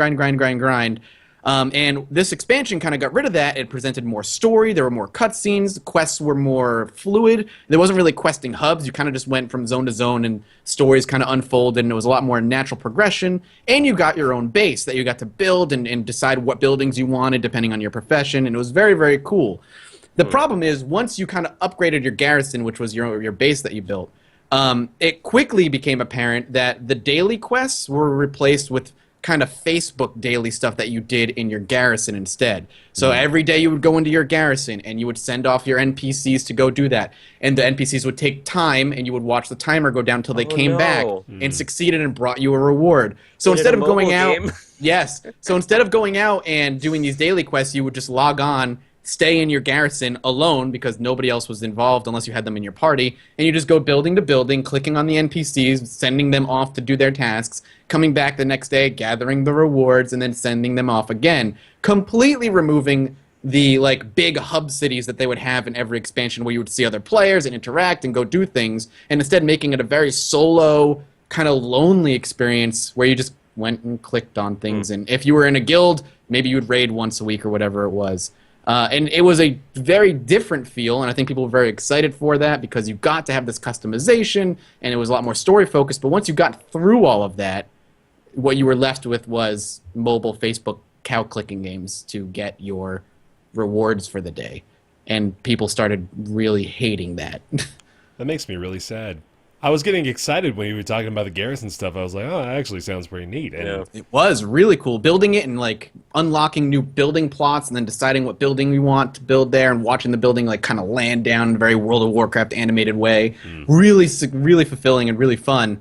But once you were past that and you kind of hit and did everything you were supposed to, what you're left with is non-social, just kind of log in every day for 20 minutes, click on things, then log out. There's got to be like instances of enemies trying to take out your garrison and stuff like that, right? No? No. That's so obvious, isn't it? That's just like but the natural thing the thing to is, do. you take over the land and make it safe to build the garrison. That's Oh my god, man. Let them, like, fight over garrisons. Yeah, all that would the be really time. cool. When you log out, your garrison's safe, but if you're in the world, you gotta always be protecting that shit. Wouldn't that be awesome? Like PvP, like flag your garrison for PvP. Yeah, But man. everybody's Oh, my garrison is God. in the same exact place. It's just phased. It's phased. That's what I was come gonna say. on, When they started the no. phasing is when it all went to shit. Yeah. I hated phasing. So like you and your friends are running to your garrison, and as you're getting close, all your friends phase out because they're all going to their garrison, but it's Oh all in my the same God. spot. split up the world. The whole point was so you could play a game together, and then you split them back up again and fragmented it. Yep, it became more lonely in this expansion, which is a shame because I think I talked to you, Bear, when the expansion came out initially, how much I was playing it. I was loving it. I was having a really good time with it. And then, like I said, over time you realize how lonely of an experience it becomes. I only hit the wall of go get this many of this thing for this reason. That was what all the quests boiled down to, and that was the point at which I was like, I don't really want to do this anymore. But yeah, like that just right away, I'm thinking of how cool that could be. Yep. But it's not. Unfortunately. That's but really sad. Final Fantasy XIV has introduced their own base system, and it's supposedly really good. Oh. So, I mean, the general discussion involves a couple of things that have, or a few games that really have kind of tried to provide the resurgence of the MMO experience in different ways, notably so in these different games. So, like Matthews was saying, there's Final Fantasy XIV, which is, well, when we look back at it, at Final Fantasy XI, and how awful that was. You liked Final Fantasy XI? I played a lot of 11. Well, man. 11 was pre-WoW. 11 was before WoW had set what the standard would be. I'll grant you, though, that it wasn't very good, but I liked it anyway. Yeah. Fair enough. But now they've got Final Fantasy XIV, which is obviously, kind of skyrocketing in popularity a little bit. We've got the Elder Scrolls Online, which kind of just failed. It was, it failed, really I think, because drab. it tried to do a lot of the classic MMO stuff, which is sort of where I'm basing the argument of that doesn't really work anymore in, like modern tastes of what people want out of games.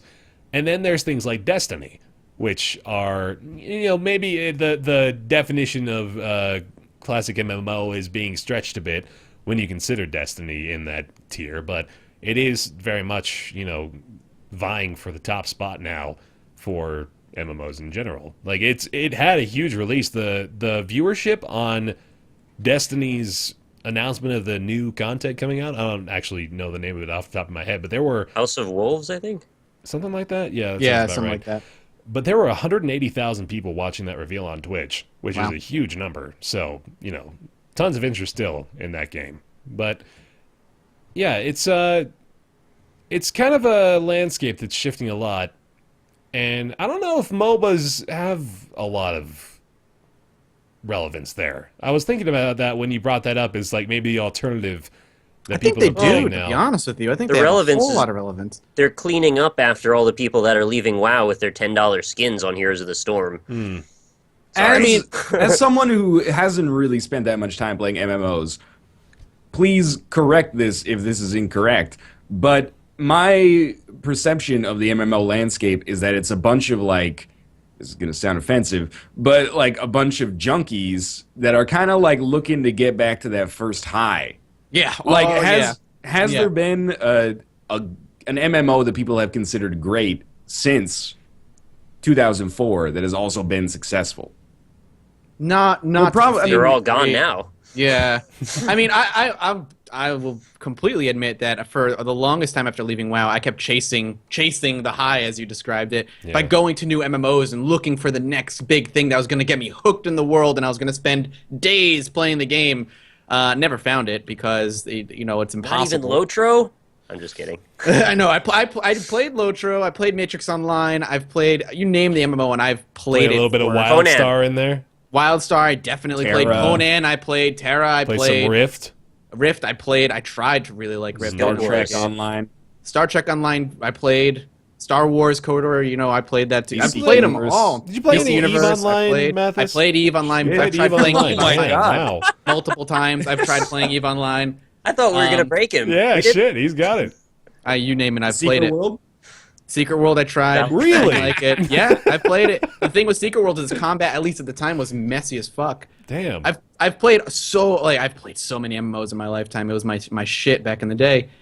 But the reason I use MOBAs and like why I think they're the thing that's kind of taking the place of MMOs is because those who grew up with MMOs, who really like them, don't necessarily have the time to invest in them anymore. And MOBAs don't take a lot of time to play a game or two. You can play a round of Dota in 45 minutes to an hour at most. You can play Heroes of the Storm for 20 minutes to 30 minutes because they're super quick. You get that, the rush of victory, the rewards afterwards of getting like experience points or gold or whatever you can spend, and you get that feeling of teamwork of playing with friends in a much smaller time frame, and you're not paying a monthly fee. You don't feel. That was another thing that I really hated with MMOs later on in my life, is I felt like I was playing it because I was paying for it. And I was like, I'm paying $15 a month. I might as well log on and play. It became a chore. And once I cut that and I started looking into MOBAs, I was like, I can play this. I can get the same, successful feeling from one game in a half hour, 45 minutes that I would get from doing a raid for 4 fucking hours and not get anything from it. And I think in a world where kids are growing up with League of Legends and Dota and stuff, that's what people are playing more of. And I'm not saying MMOs are going to disappear, but you can see there's different design decisions when it comes to them now. They're structured like micro MMOs. I mean, the whole premise is that you level up really quickly with your team, and then it's over, and you start again. Yep, you level up, you're getting, you're getting that leveling up feeling and unlocking new abilities and getting more powerful all in 45 minutes. Consciously designed that way. Yeah, oh yeah, for sure. It just seems to me like, and again, this is from an outsider's perspective, but every MMO that comes out, first couple of days, people are like, hey, this is pretty cool, like, I'm having a good time with it, and then gradually over the course of like a couple weeks, people just stop talking about it, and then 6 months, people are like, nah, man, no, this is a premium product. This isn't going free to play, man. It's I know every other MMO that's come out in the past 8 years has gone free to play. Not this one, though. This one's, and then it goes free to play like 6 months later, and then, maybe the community picks up after that. I don't know. But I feel like it's WoW's coming from like this, if that's your point of reference, is this huge cultural phenomenon. It still has 7 million subscribers, 7.3 apparently, like Bear said. Hearthstone just crossed 10 million players. So Hearthstone is like hugely at the forefront of public consciousness within the industry. WoW is still like 73% of that, and it's 11 years old. I'd be curious to see once Heroes of the Storm comes out, what kind of player base they're going to garner. Never doubt Blizzard, I think is the axiom I'm sticking to. And I'm guilty of that too, like what you said, Ryan, of playing an MMO for a couple of days, but like, no, this is great. It's it's a premium product that does this, and this differently.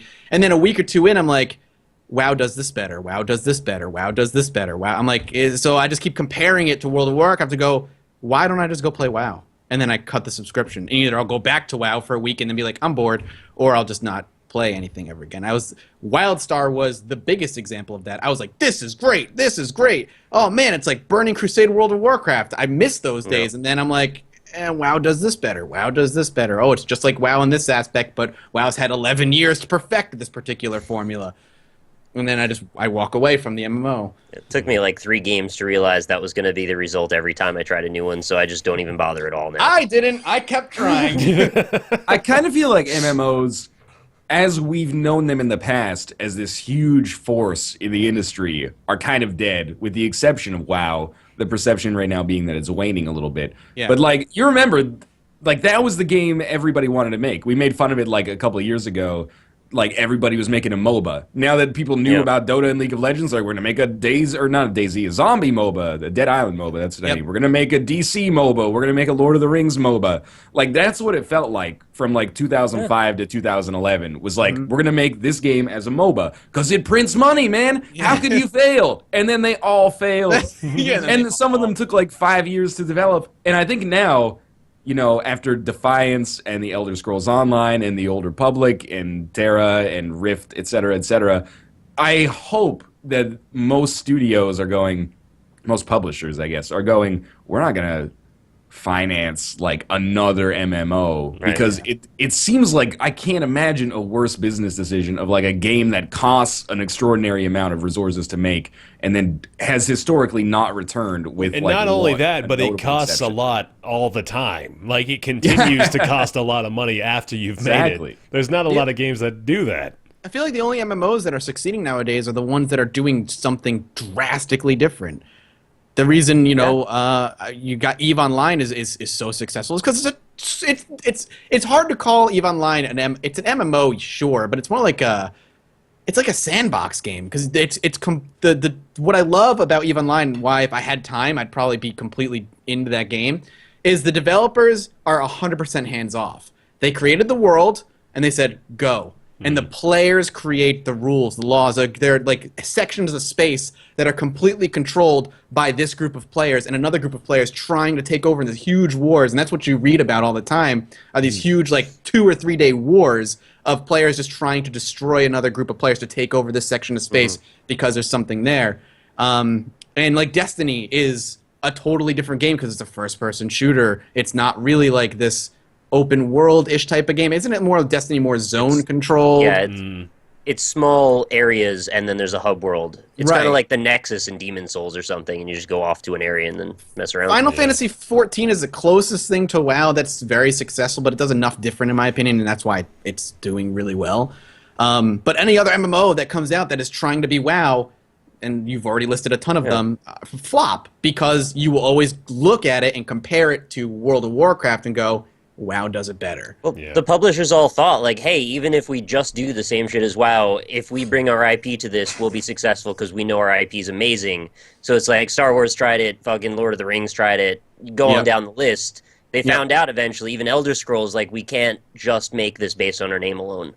Yep. How crazy is that? That, like, Final Fantasy made it work. All it took was, 30 years of goodwill and fairly consistent positive releases, one of the most beloved franchises of all time. Yep. And then, like, releasing it, having people hate it, put it back in development for 3 years, and then come out with it again, coinciding with the release of a major new console. The Final Fantasy XIV before and the one out now are they're totally different games. From the ground up, totally different.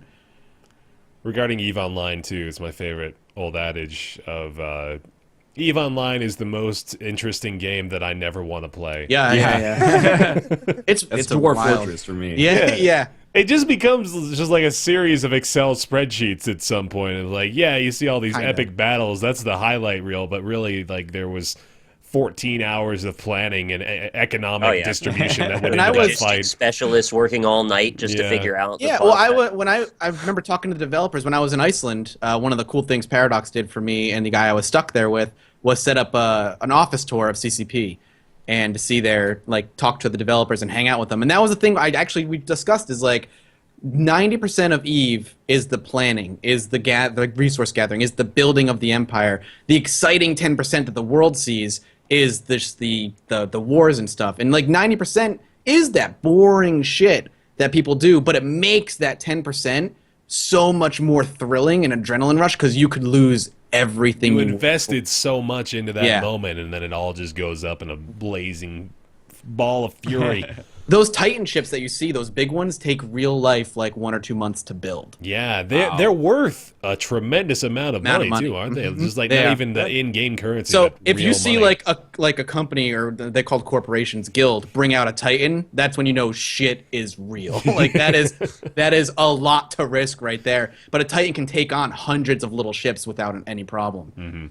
So they need to like sign a charter to get the corporation to release the Titan to go into the battle. So there's people actually allowing these actions to take place. Man, every fucking time I hear about this shit, I'm like, I want to play this game. This sounds awesome. And then I load it up and I'm like, this isn't for me at all. And like when those wars happened, the fact that CCP has devs at their computers 24/7 to monitor the servers to make sure the servers don't crash, so that they can handle the thousands of players that are in this one section of space. They have something called time dilation where they slow everything down for the battle and everything. It's crazy. It's crazy. Yeah.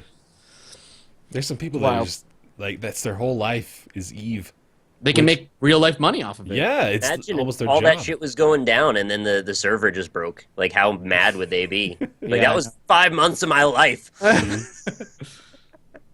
We get worried about Twitch going down, man. They're losing $5,000 a minute every second that server's offline. I thought there was some story that, like, EVE represents, like, 2% of Iceland's total GDP or something like that. They are, I was being told by them that, like, and if you ever go out with drinks with any of the CCP guys and they know that it's CCP, you'll just get free drinks the whole night. Wow. Their building is gorgeous. It's huge. It's like 6 or 7 stories, and it's all, like, just for CCP. It's amazing. It's really cool. That is awesome. They're the pride of Iceland, man. God damn it, I gotta play EVE. I want to try. I got past the really rough part, and I was getting really into it, but then I was not doing any work, so then I had to stop. People, please tweet at me and tell me not to play EVE. Well, you'll get bored of it real quick because it's just hard. Yeah, exactly. That's also true. Yeah. 0.5%. Still, though, that is... It's huge! That is massive. For an entire country. Yeah. That's ridiculous. But anyway, World of Warcraft is very much still going to be a strong player, we think, for a long ways to come. Let us know what you think. Subreddit is also a roundtablepodcast.reddit.com. Feel free to start up a thread over there. We'll always be hanging around there discussing stuff, so... Age of Conan, though, probably coming back real soon. Yeah? They had it on the Big Bang Theory, man. It's a WoW killer.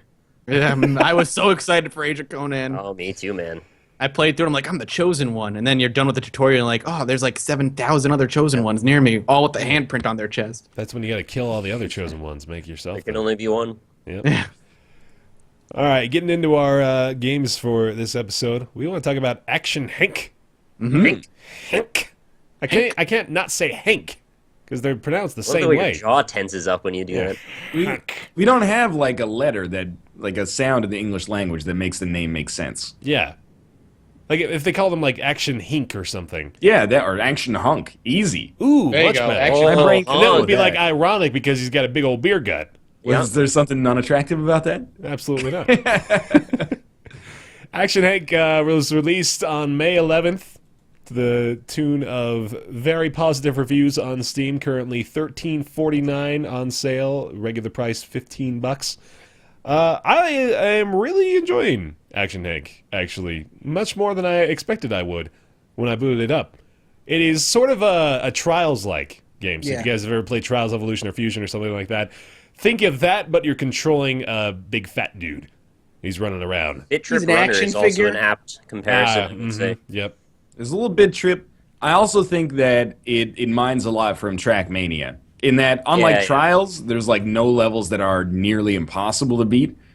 But it's all about just iterating on them and beating them as quickly as you can, shaving off like 1/10 of a second over and over. And the multiplayer is exactly the same as Trackmania. Which I like. I like the way the multiplayer works. I think it's much better than just like pitting 4 people against each other in the same track and seeing who can get through the fastest. Because the tracks usually only take like 30 to 45 seconds to complete. At most, yeah. But yeah, like that's the higher end of it. Some of them are as low as like 20 seconds. I also had to make sure I was 0.2 seconds ahead of Ryan on the overall leaderboards of the game before we started the show. Leaderboards do it, man. I recorded when I was ahead of you. That's the only thing that matters. It's that's bullshit. Now. I'm going to have to... I have video evidence. I've got images. One day. We'll complete all the levels, and then we'll see who's on top. But anyway. So it's got like these action figures from the 90s that you play as. That's kind of the appeal to it. I really like the way that the levels look and feel, too. So you're going through it, and you're sort of racing on almost, like, race car track plastic blocks slides and and wooden stuff. and Yeah, toys, just like all mixed together. all the old classic toys that kids would play with in the 90s. And the rooms look so cool too. It's just like it's got all those different vibes to them. Like some of our, disco party rooms, and then some of them are classic with the toy box in one corner and there's a little tube TV in the other. But it works really well with the aesthetic because it allows you to kind of see the rest of the level going around in a loop. It's on a 2D plane, but you can see sort of like on a cylinder, kind of turns around. Yeah. In the future, like you can tell what's going to be happening later on down the stage. But well, I think the biggest appeal to me is that it does control really well. I think it's very fluid. It's very responsive. You can. It's tricky to learn a lot of the quote-unquote advanced tactics of the game, but that was like the laziest quote-unquote I've ever done. Hit both fingers individually, kind of there. It was like quote-unquote. But it's I've been having a really good time with it, and I think it does everything it wants to do quite well. Yeah, I've been having fun with it. I remember looking at it way back when the early build, or was it early access that it came out on? And saying I really think it's going to be fun because it was already pretty replayable at that point in time. I get frustrated with those games though because unless I'm perfecting the stage, I'm not going to stop playing that stage. So I don't make a lot of progress very quickly. It's fun. Yet you are behind us in every single stage you've played thus far. Even me too. Actually, I just played some this morning and I beat you too. Nick didn't even try to kick your ass. I beat you motherfuckers today. I would go back. Yes? I took first place off you guys. All right. Some of the grappling hook levels. Friendly rivalry is always good. Yeah, but it's fun. I like it. It's like you said, Bear. It's responsive. It's fluid. The imagination is really cool. Like being able to jump over big pits and see the floor becoming lava, which gives you the imagination that you're a kid playing with his toys. It's really fun. Mm-hmm. There's not much to say. Yeah, it's a level editor, level hub. Yeah. I will never use a level editor. I will. This is one of the games that may kind of. I'm probably not going to use it either, I'll be honest, but I'm thinking about it, which is higher up in the tier list than a lot of the other ones I've played. Yeah. I think it's really good. Like you guys said, I really like that the levels are short, so, part of the, not problem, but part of the frustration in a Trials game is when you get to those tracks that are like 2 minutes long, and if you make one mistake, you have to go back to the start. Yes. And then 20 tries might take you a half hour. Action Hank is a little faster than that, which is nice. It's not as frustrating.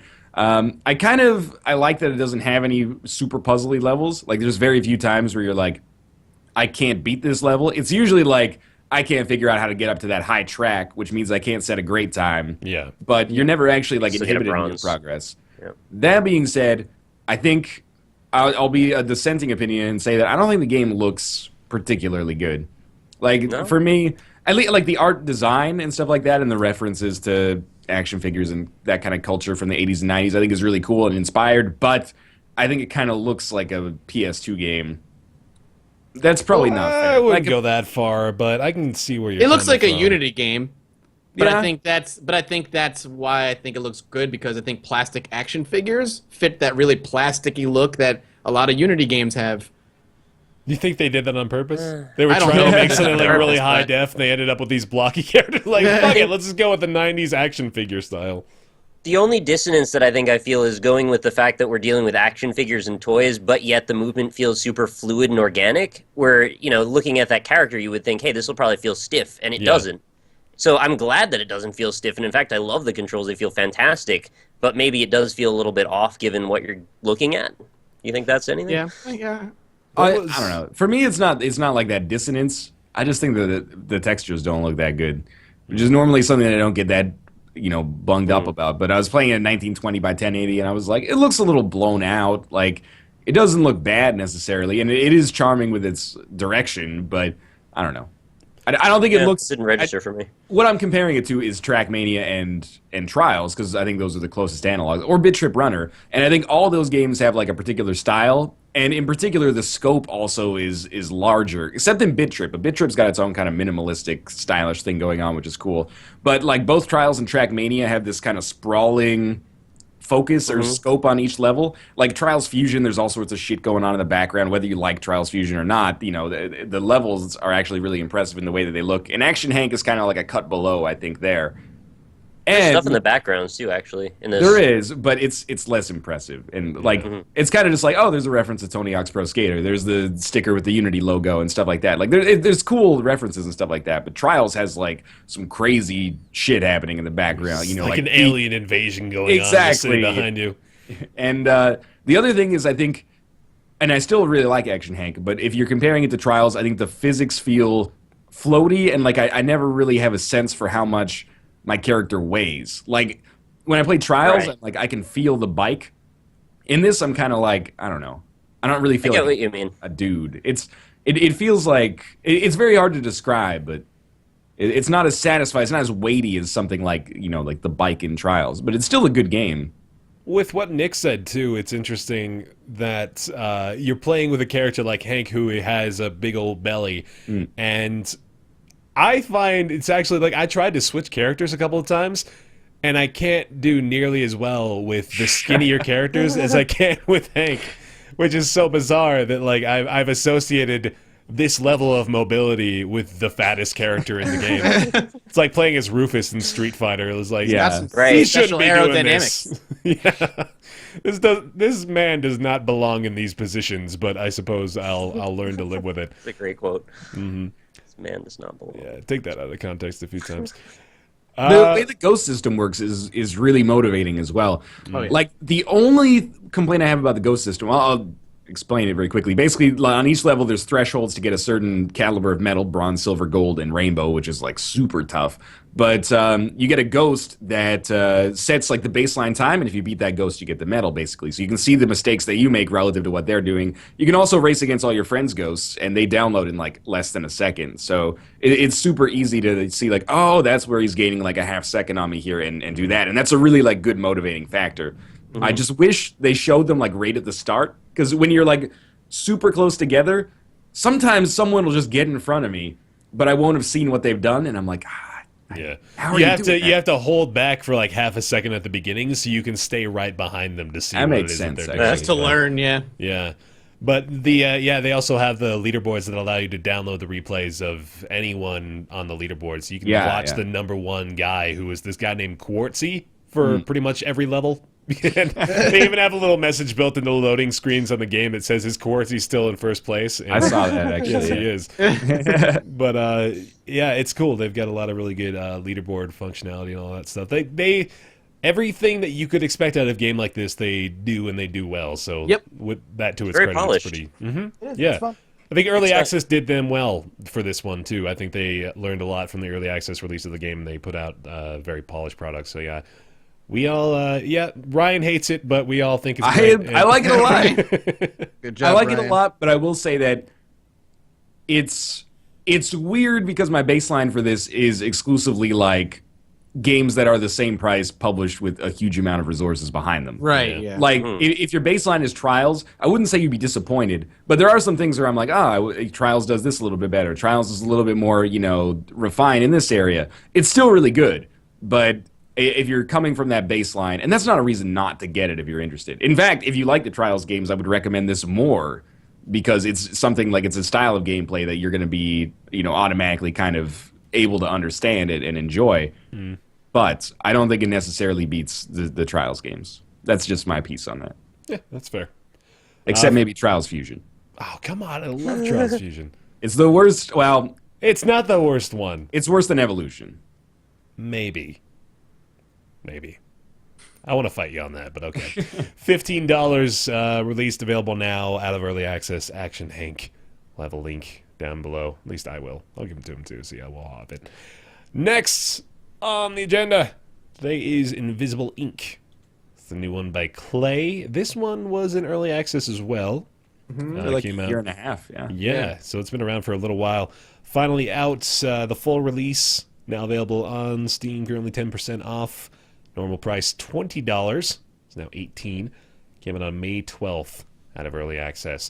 It's got the Clay art style, for sure. Well, maybe a little bit different, actually, for this one. I think they... Well, they didn't break out of their shell, but it's, it's a bit more humanized, I think, that for this iteration. It's stylized 2D art. It doesn't look like a Tim Burton movie like Don't Starve does. It doesn't really look like Mark and the Ninja, but it does. It's definitely, clay. You can look at that and you can think clay. That It doesn't look like shank, but it looks shank-ish. It's a shank-like. Shank-like. Yeah. I'm curious to hear what you guys think about it, because the last time I haven't really played the full release, but I did play it back when I got an early access code a while ago. I did a video on it, and I was very mediocre on it at the time. I didn't like a lot of the mechanics they had playing, and I remember getting into a discussion with one of the developers on Twitter about what I didn't like, why I didn't like it, why he was defending certain points, but we didn't argue. It was just like it was a very civil discussion, and I'm excited to go back to see if they've changed a lot of that, or if I would still be like, it's okay. You should also talk about what it is, first of all. When did you play it, also? I'll look up the video right now. Well, you talk about what it is while I look up my video.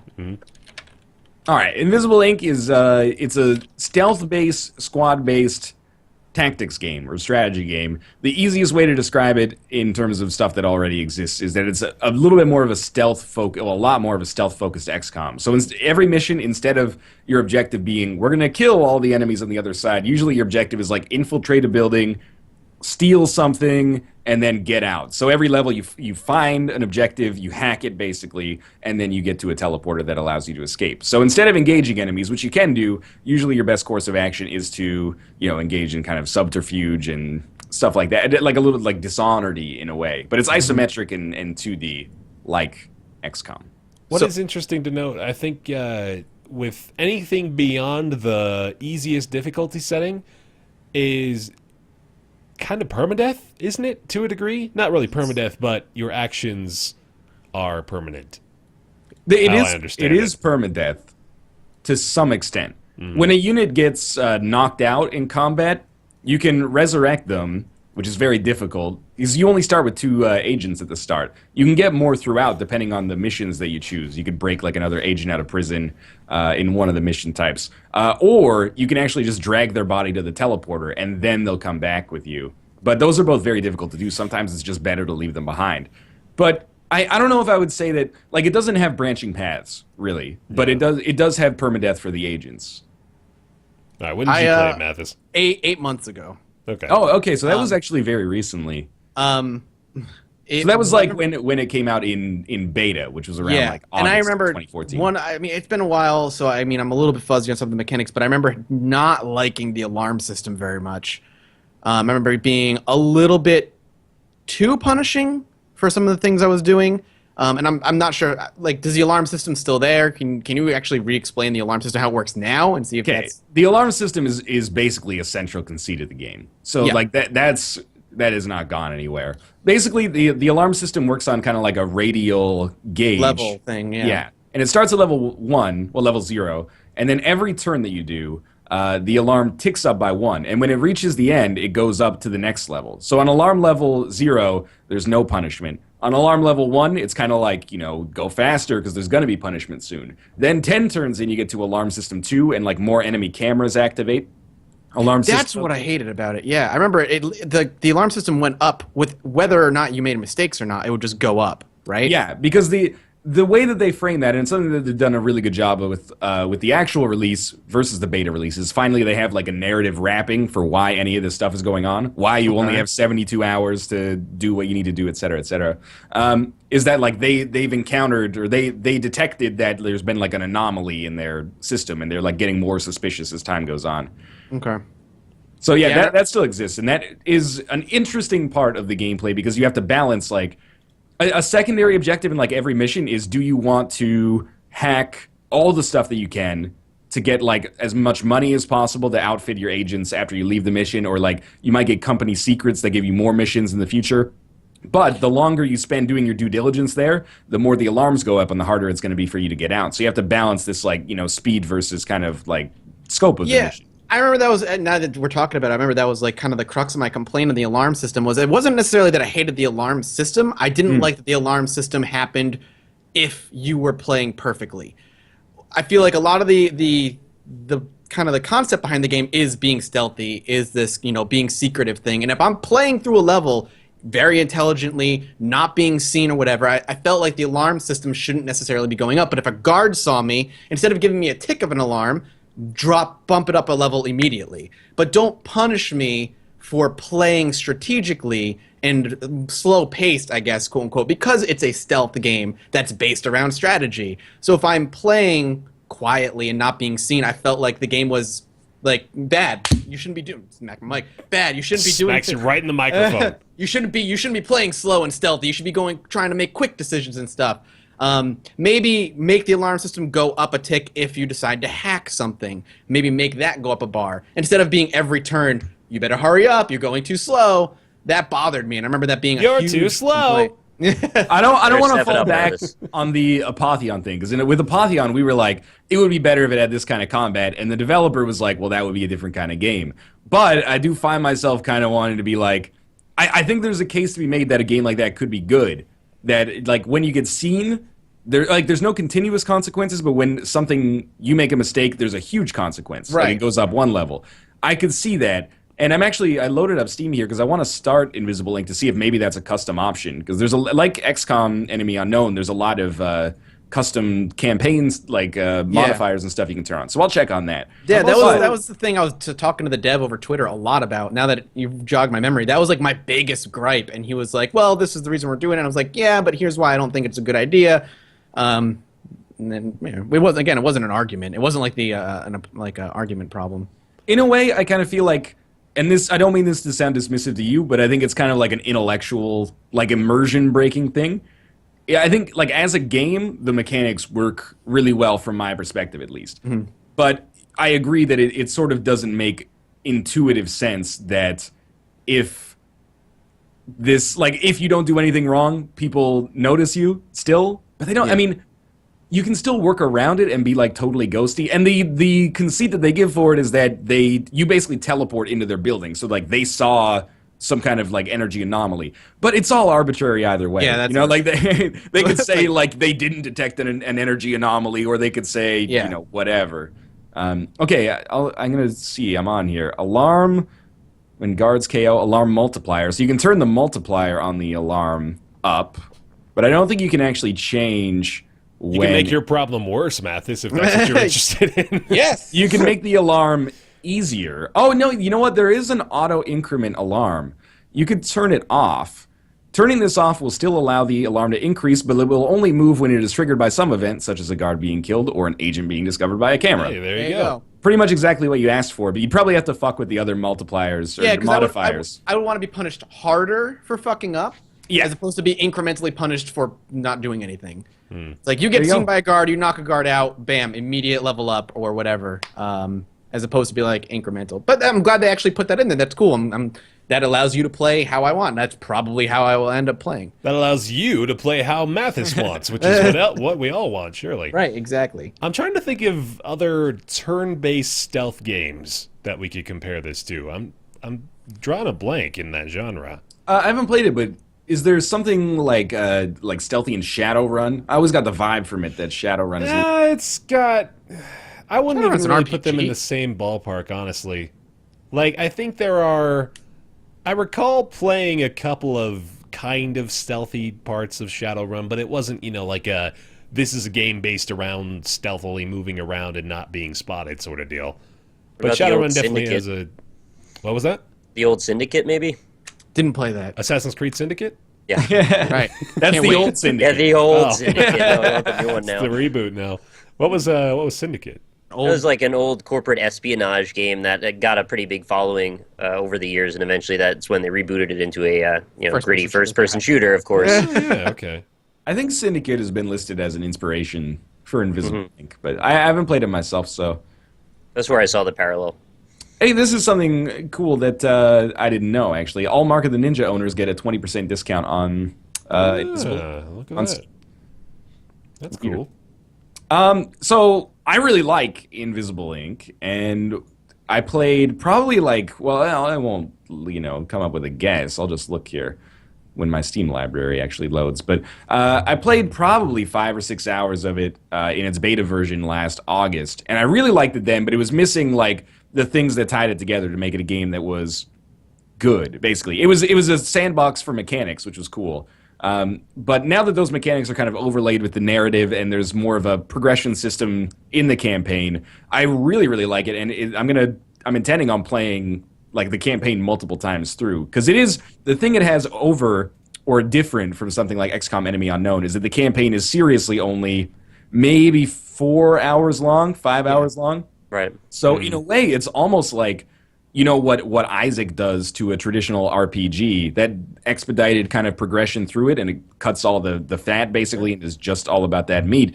It's kind of like that, and I beat it on beginner, and it was tense but relatively easy, and now I'm going back on experienced, which is like the intermediate level difficulty, and it's much harder, but it's a lot of fun. I would really recommend it, and it really does scratch that kind of like Splinter Cell niche, like Mathis was saying.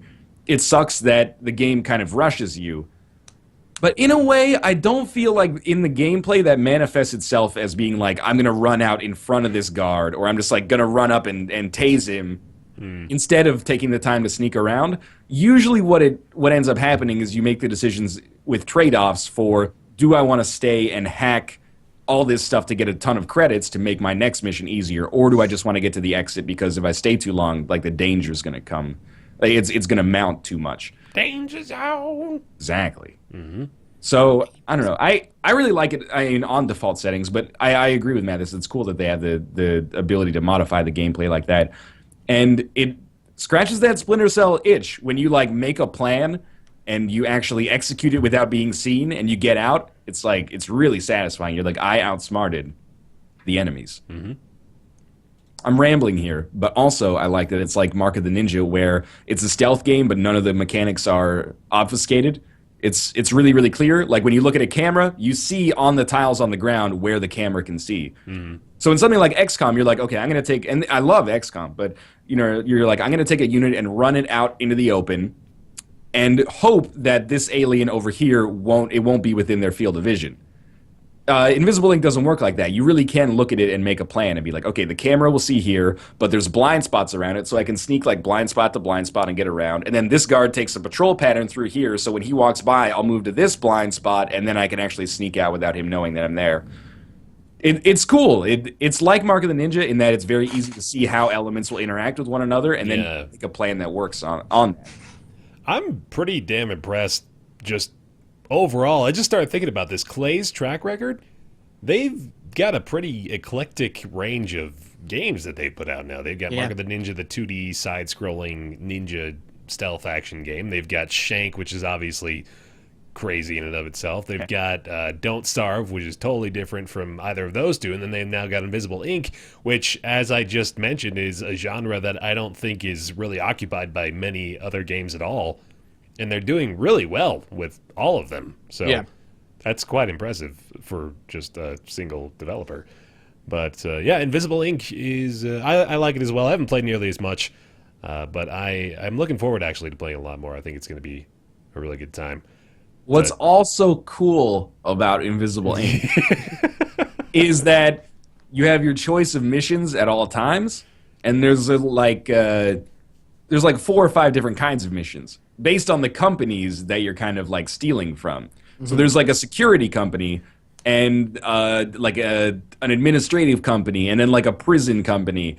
And when you go to a mission that is overseen by the security company, like the enemies are different. They're going to be like heavily armored units. And then there's a like biotechnology company. When you go there's going to be like augmented units. So like the soldiers might have built-in heart rate monitors or something. So if you knock them out, then it raises the alarm level. And then the cybernetics company is more likely to have like robotic drones. The drones are like, you can't knock them out, at least not with the weapons you start with, but you can actually hack them and then use the drones to like scout throughout the level. And they might be outfitted with like an assault rifle you can actually use to murder the other guards on the level.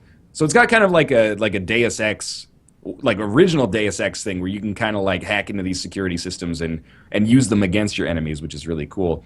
And based on the company, you get different rewards. So some missions are like money focused, you get a lot of money. Some are like prison breakouts, and if you break someone out, they join your squad, so you'll have 3 people instead of 2.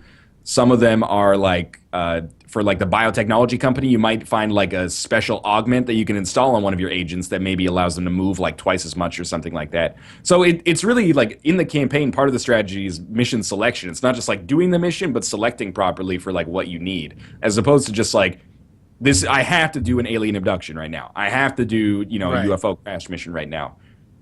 And this is not to say that it's better than XCOM Enemy Unknown, which is a fantastic game, but rather just different, meaningful design decisions. So you're not what was like Trials versus Action Hank. To some extent, I'm like, I like this, but it's a slightly worse Trials. Invisible Ink is different enough from XCOM that I don't really get that feling when I'm playing that's not fair. Trials is a game about a motorcycle. Action Hank is a platformer with a dude. You can't compare that like that. It's not the same. It's about weight shifting on Trials. You don't do any weight shifting. It's about sliding on your butt. Look, I understand that those seem like relatively minor divergences. They're big but for a strategy game like this that you might invest a lot of time in, and it's my personal opinion on it. When I play Action Hank, I don't think it's a worse Trials, but I do. That's all I thought. And it's still good. Action Hank is still good. Mm-hmm. And so is Invisible Ink. So is clearly, I think, yeah. Yeah, I think you really like that one, huh?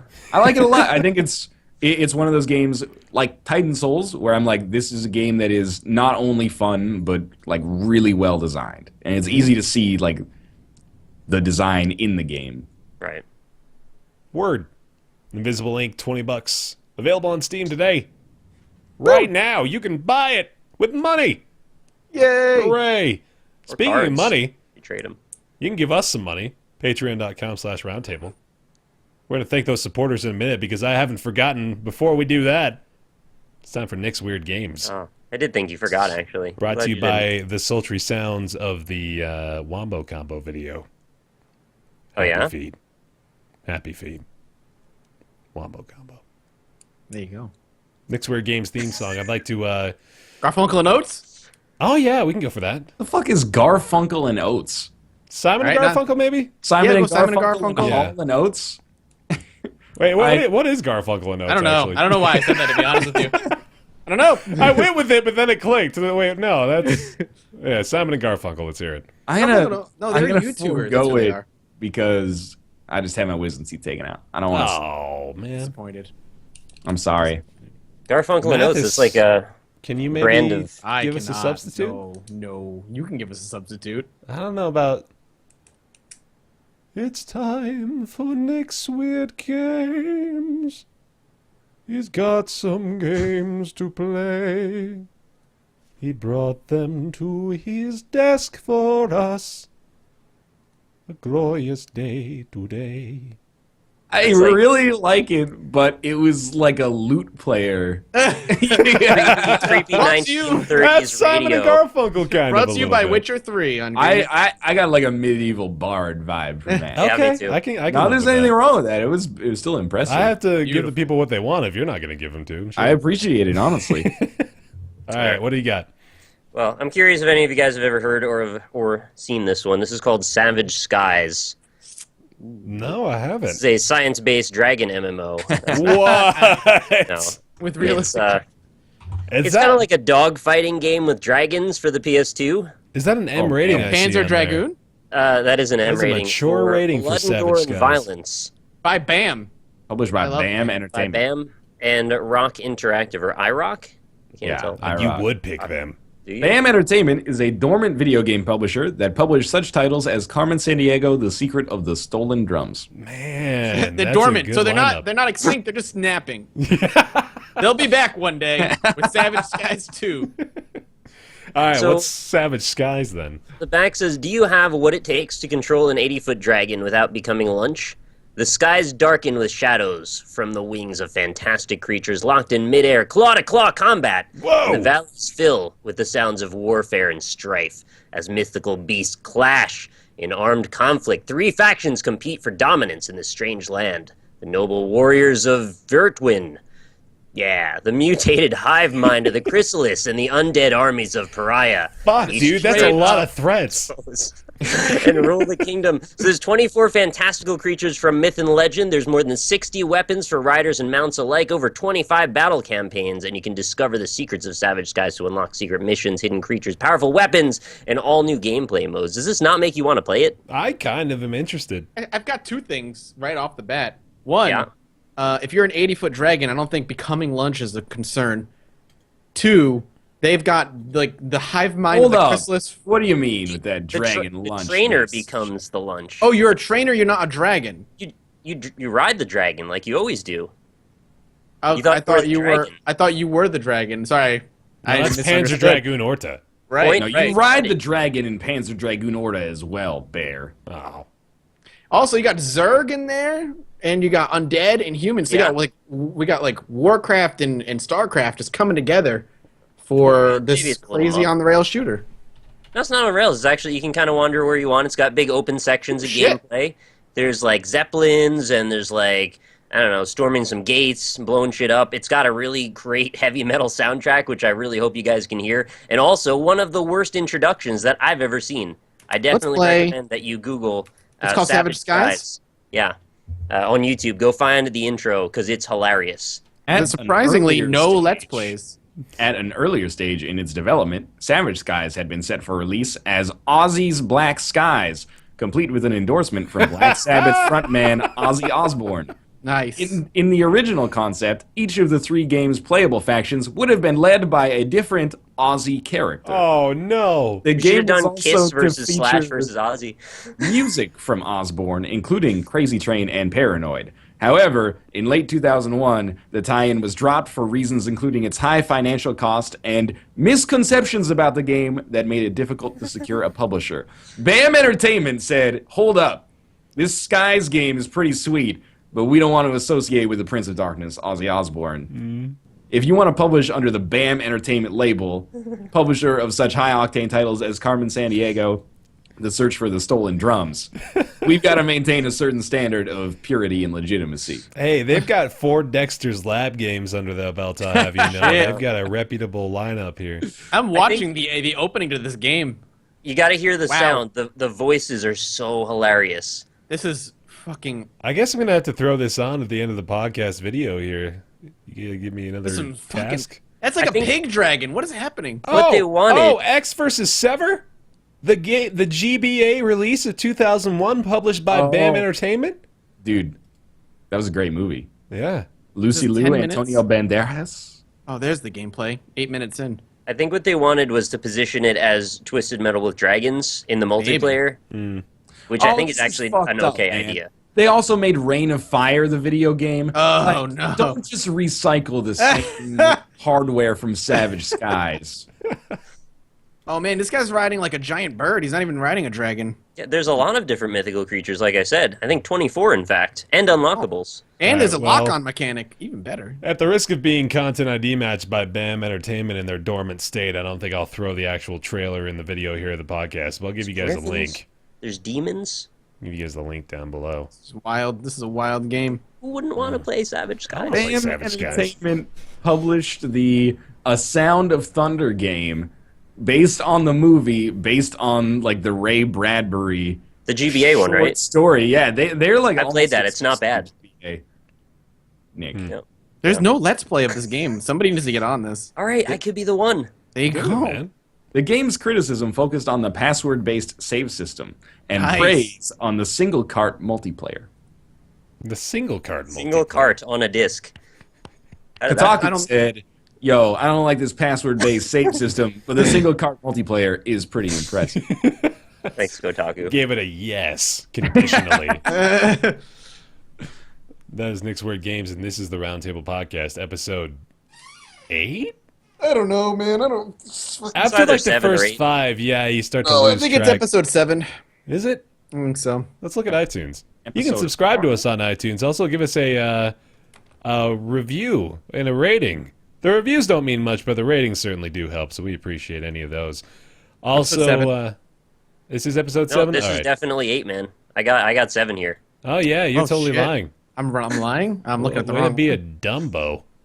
Big, Dumbo fat, Mathis. stupid dumbhead. Wow, Mathis. you don't have to get personal. Twitter.com/roundtablepc is where you can go to tweet at us. You can also go to roundtablepodcast.reddit.com for all the discussion about the episodes and all that.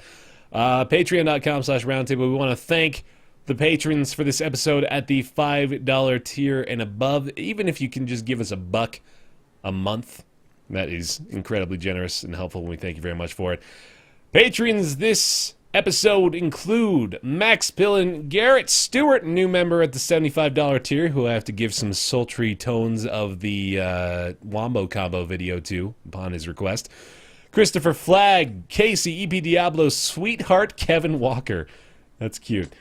Alexander Spillman, Jonathan Graham, Jeff Rush, Robert David Bradley, Matt, Julian Avelsgaard, Hired Help, Caspian Crawdad, Kevin Birkland, Connor Littlewood, Rumble Muffin, Maximilian Messerschmidt, Sir Murphet, Logan Ray, Ignacio, A1 Base, David Teraoka, The Deacon, Mr. Scribe Monkey, Christopher Kuo, Will Van der Koy, Hunter DeLacy, Brandon Bennett, Rhiannon, OIC Mudkips, Simon Iriala, Demius, Gibonis, Christopher Farmer, Garju, Batman 9502, Kaj, Starcopper, Eroticals, Vandervet, first name I don't know, Grace Card, Peter R., Thomas Cashman, Michael Gilbert, Unix, Sebastian Iorga, John Morrison, Michael Gray, Justin Positron, Brizzlebrip, Saint City Riot, Scott Cullen, Musk of DP, Jesse Warburton, Chris Hauer, Jonathan Bloodworth, Hiro Alato, ZHXB. How would you say that phonetically? It's actually a CD Projekt Red. Yackers, Jonathan Collins, Levi Robertson, Pile of Bunnies, Solon Carter, Modest, Ponin, Dragon Slayer, Doppelganger. Still one of my favorite names to say. It just feels so good coming out of your mouth. J. Kyle Pittman, Fred Durst, Michael Schwader, Andreas Dimebacher, Doylam, Suicide Prinny, Zmod, Wolves at My Door, Tobias Dushpol, Eric Heinrichs, Dylan Kaj, Tobias Klaus, Salty Onion, Chris Ramakel, Grimbo, Andrew James Smith, Chris Bunch, Graham Alarton, Will Bailey, Duck Souls, a woohoo! He actually has that as part of his name. I had to say it. It's in parentheses. Kelpferter, Sam B, Christmas 95, Titan, Luke Chen, J.H., Paul, Nathan Wood, Rusty Hole, Chris Davies, Konstantinos Cherdonis, Jose Estrada, Benjamin Mickelson, Jordan Yarandi Poor, Sebastian Morin, Barcelo, Cooper Williams, Marvin Peach, The Awakok, Julian W., Lucas Sidling, Dudoc22, Jack McAteer, Jack Akar, Doug Rivet, Hammerschnitz, Tom Reese, Hugh Perry, and Big D Dockin' Dude. Big D Dockin' Dude. That is a nice list. Thank you, everybody. Yeah, thank you. Nice. Thank you guys so much. We'll be live on twitch.tv/Roundtable Podcast this coming Tuesday, which is going to be the 19th, which is the day The Witcher comes out, so you know we'll not be playing that. So if you're looking for somebody to not be playing The Witcher on Twitch on that Tuesday, come hang out with us. Yes. Yep. I might not be there because I might be playing The Witcher. We'll You find might not be there because you'll be asleep. Yeah, right. if it's You'll going to be be off the anything, I can podcast. accept you sleeping, but you ditching us to play The Witcher, you son of a bitch. And I think that's all. I think we got everything. We're good. We're good, right? All right. I have to make sure because I've been Check known the list. I checked it twice. I Then want to you're find good. out who's naughty or nice. Santa Claus is coming next week. Oh, I Tuesday. wish it's too fucking hot here. Next episode will be the 29th of May. It'll be We'll have to episode record that 9. earlier. We will. Normal. Yeah, so get ready for another out-of-date Roundtable podcast. Hooray! Hooray! All right. Woo! Thanks for watching, everybody. Thank Or you. listening. Yeah. Yeah. Hi, guys. You're all pretty good.